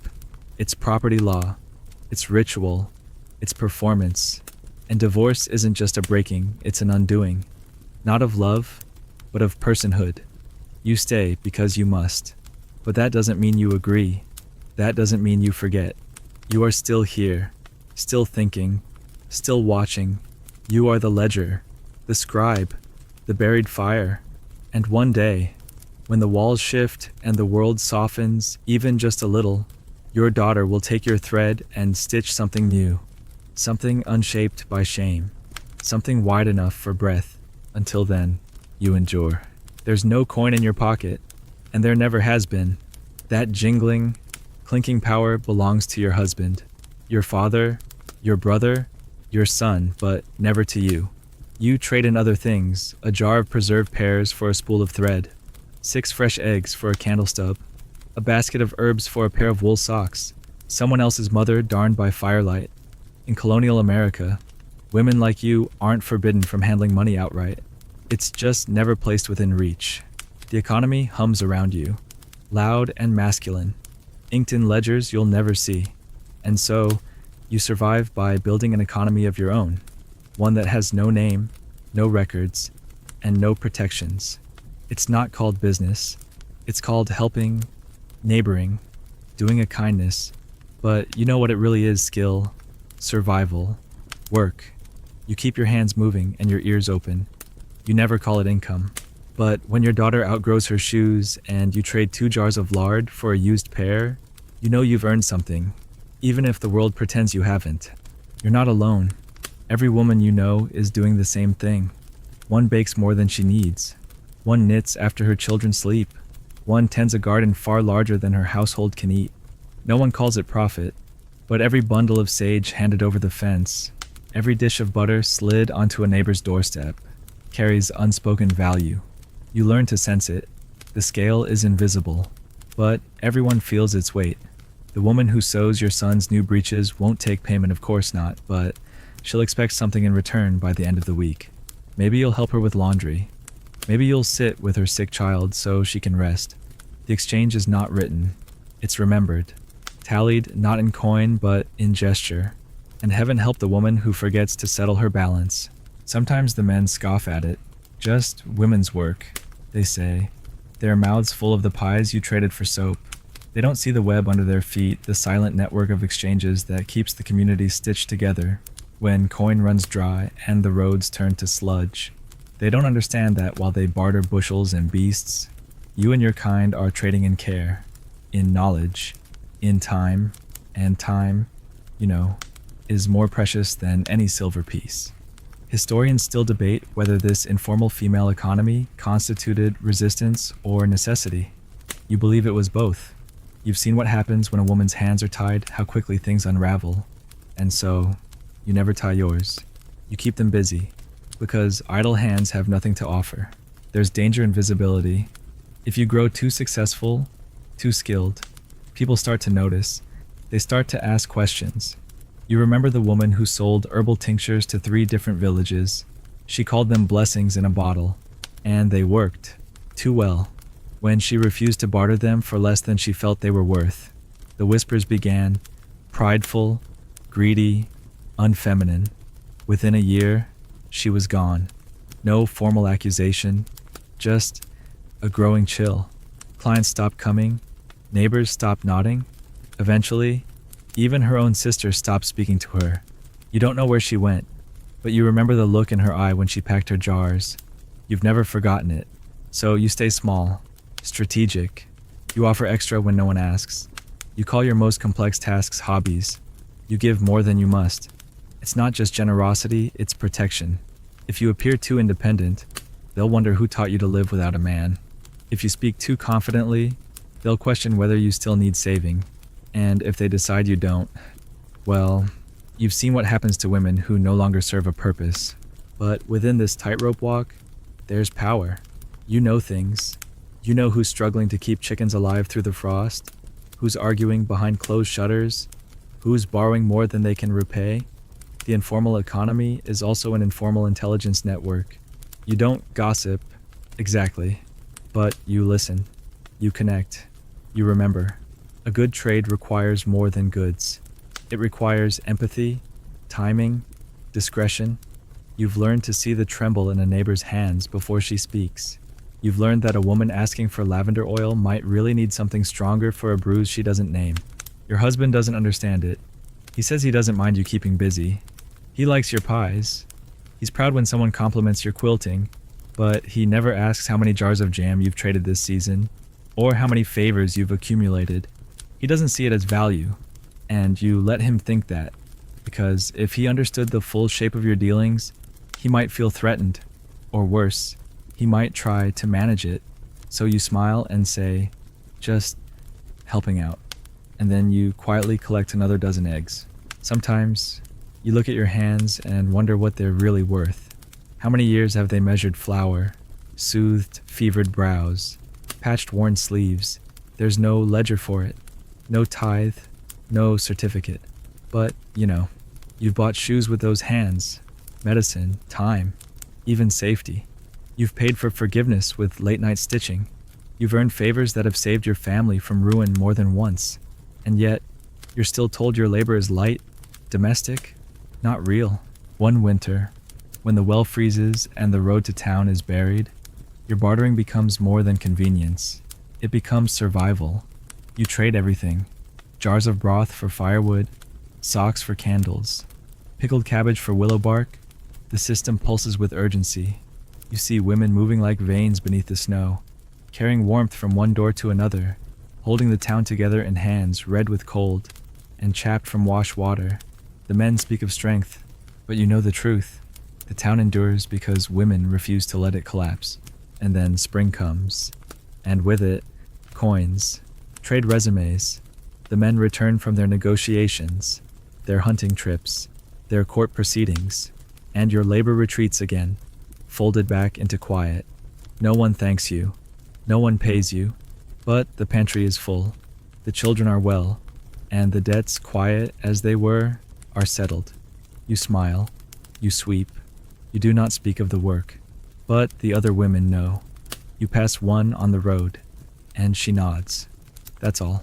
Your daughter watches you carefully now. She's old enough to see how the system works. She notices how your hands linger over the bread you give away, how your voice shifts depending on who's listening. She asks you why you never keep the best pies for your own table. You tell her, because someone else needs it more. But what you mean is, because someone will remember. And that's worth more than sugar. You begin to teach her not just recipes and stitches, but strategy. How to offer without groveling. How to listen without judgment. How to value her time even when no one else does. You show her how to keep a small notebook hidden inside the lining of the pantry shelf. She writes in it trades made, favors owed, supplies needed. She calls it her remembrance book. You say nothing, but your chest warms like bread rising. The informal economy won't be remembered in textbooks.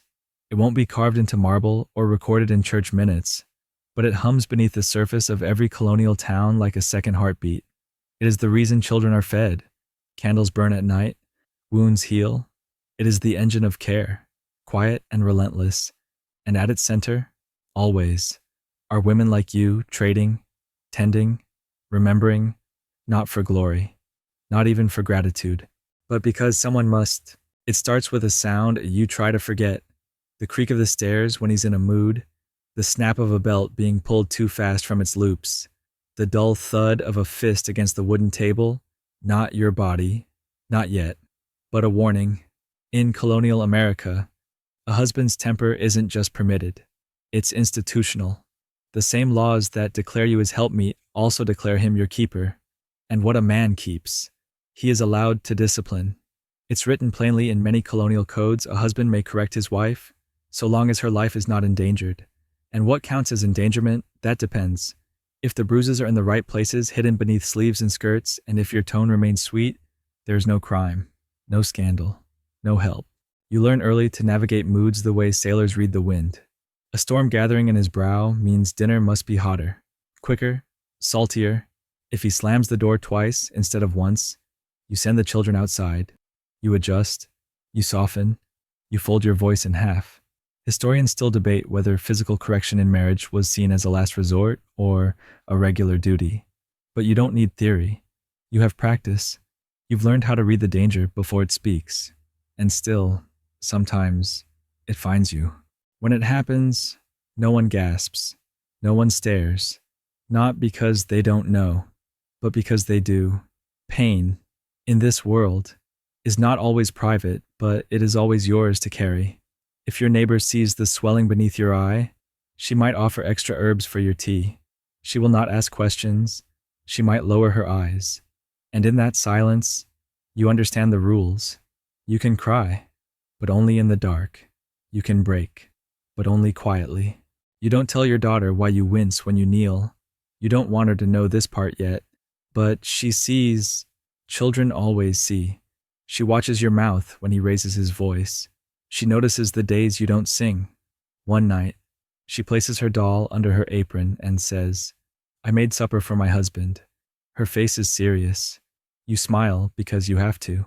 But inside, something wilts. You want to tell her to run, to never kneel, to never apologize for someone else's rage. But you don't, because you know how few paths there are. You do what you can. You hide the worst bruises. You clean the cuts quickly so they don't scab into questions. You say he's tired and he works hard, and it was my fault so many times that the words calcify in your throat. Your voice becomes a thing you carry like a worn rag. You use it to wipe up messes. You use it to reassure. You never use it to accuse. The church doesn't help. If anything, it sharpens the burden. Ministers preach obedience with honeyed venom, reminding you that Eve was the first to stray, that a woman's pride is a nation's ruin, that a righteous man disciplines his household like a shepherd disciplines his flock. There are prayers for patience, for humility, never for escape. One pastor lays his hand on your head after a particularly hard Sunday and says, "The Lord tests his beloved." You want to scream, but you nod, because to scream would make you dangerous, and dangerous women become cautionary tales. Your friends know. They may not say it, but they know. One gives you extra willow bark when you visit. Another stays longer than necessary on laundry days, just to keep you company. These are gestures. They're not resistance, but there's something, a small braid of solidarity in a world where even grief is privatized. Sometimes, another woman will touch your shoulder and say nothing. That is the loudest moment of your week. You try to remember who you were before the silences became armor, before you counted steps like seconds, before you memorized the sounds of keys and breath and footsteps. You remember dancing once, barefoot, in the barn. You remember laughing without checking who might hear. That girl seems so far away, but sometimes, when the wind is soft and the sky doesn't look threatening, you think maybe she's not gone, just waiting. There's a kind of domestic terror that never leaves marks on skin. It's in the way he controls what you wear, the way he withholds food when you speak too freely, the way he rations kindness, making you beg for a compliment like it's a coin. You tell yourself this isn't as bad as others have it. He hasn't broken your bones. He hasn't banished you. But that's like saying the water isn't too deep because you haven't drowned yet. One winter, you nearly do. He hits you harder than usual. No reason, no warning, just a flash of anger and a fist. Your head strikes the hearthstone. You see stars. When you wake, he's gone hunting. You lie still, tasting blood and silence. You think, for the first time, that you might not survive this, and for one breath, you're not afraid. You're just tired. But you do get up, you wash your face, you press cloth to the cut, you stir the stew for dinner. You keep going, not because you want to, but because if you don't, your children will starve, and because you still believe somewhere deep that your life is worth more than his rage. You think about leaving. Of course you do. But where would you go? The law won't protect you. There are no shelters, no halfway houses, no sisterhoods with open doors. The road is long, and you'd have to take the children. He would chase you. He might kill you. Or worse, he might win custody and teach your sons how to raise their fists too. You stay because the alternatives are worse. You stay because colonial justice has no room for nuance. Because once you married, the law said you became one and he got to be the one. You imagine a world where the bruises matter, where a woman's scream isn't proof of her guilt, where neighbors don't shrug, and ministers don't preach endurance like it's virtue. A world where someone knocks on your door and says, "You don't have to take this anymore." But that world isn't here. Not yet. So you listen for footsteps and memorize the angles of escape. You teach your daughter how to stitch and how to listen. You teach your son not to shout. And maybe that's the quietest revolution of all. The whispers continue, as they always do. People notice things. They talk, but never to you. They talk about you. And in their silence, you begin to understand that shame is a tool. It's how power stays hidden. If you're ashamed of your bruises, you won't ask for help. If you're ashamed of your husband's anger, you won't leave. Shame keeps the doors closed. So you stop being ashamed. You start with that. You don't advertise your pain, but you don't lie about it either. If someone asks about the limp, you say, he hit me. Just once. Just to see what happens. The woman blinks. She doesn't reply, but her hand touches yours under the table. That's all. That summer, the neighbor's cow goes dry and she asks if you have extra milk. You give her some. She gives you salve for your shoulder. No one says anything about husbands, but something shifts. You realize pain shared is lighter. You start leaving the door open when you're alone. You start singing again, quietly. You start writing your name in the inside cover of the Psalter, not his. These are small things, but in a world where a man's rage is law, any act of naming yourself is holy.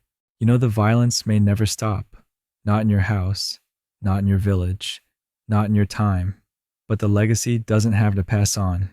You tell your daughter that fear is not love. You tell your son that silence is not strength.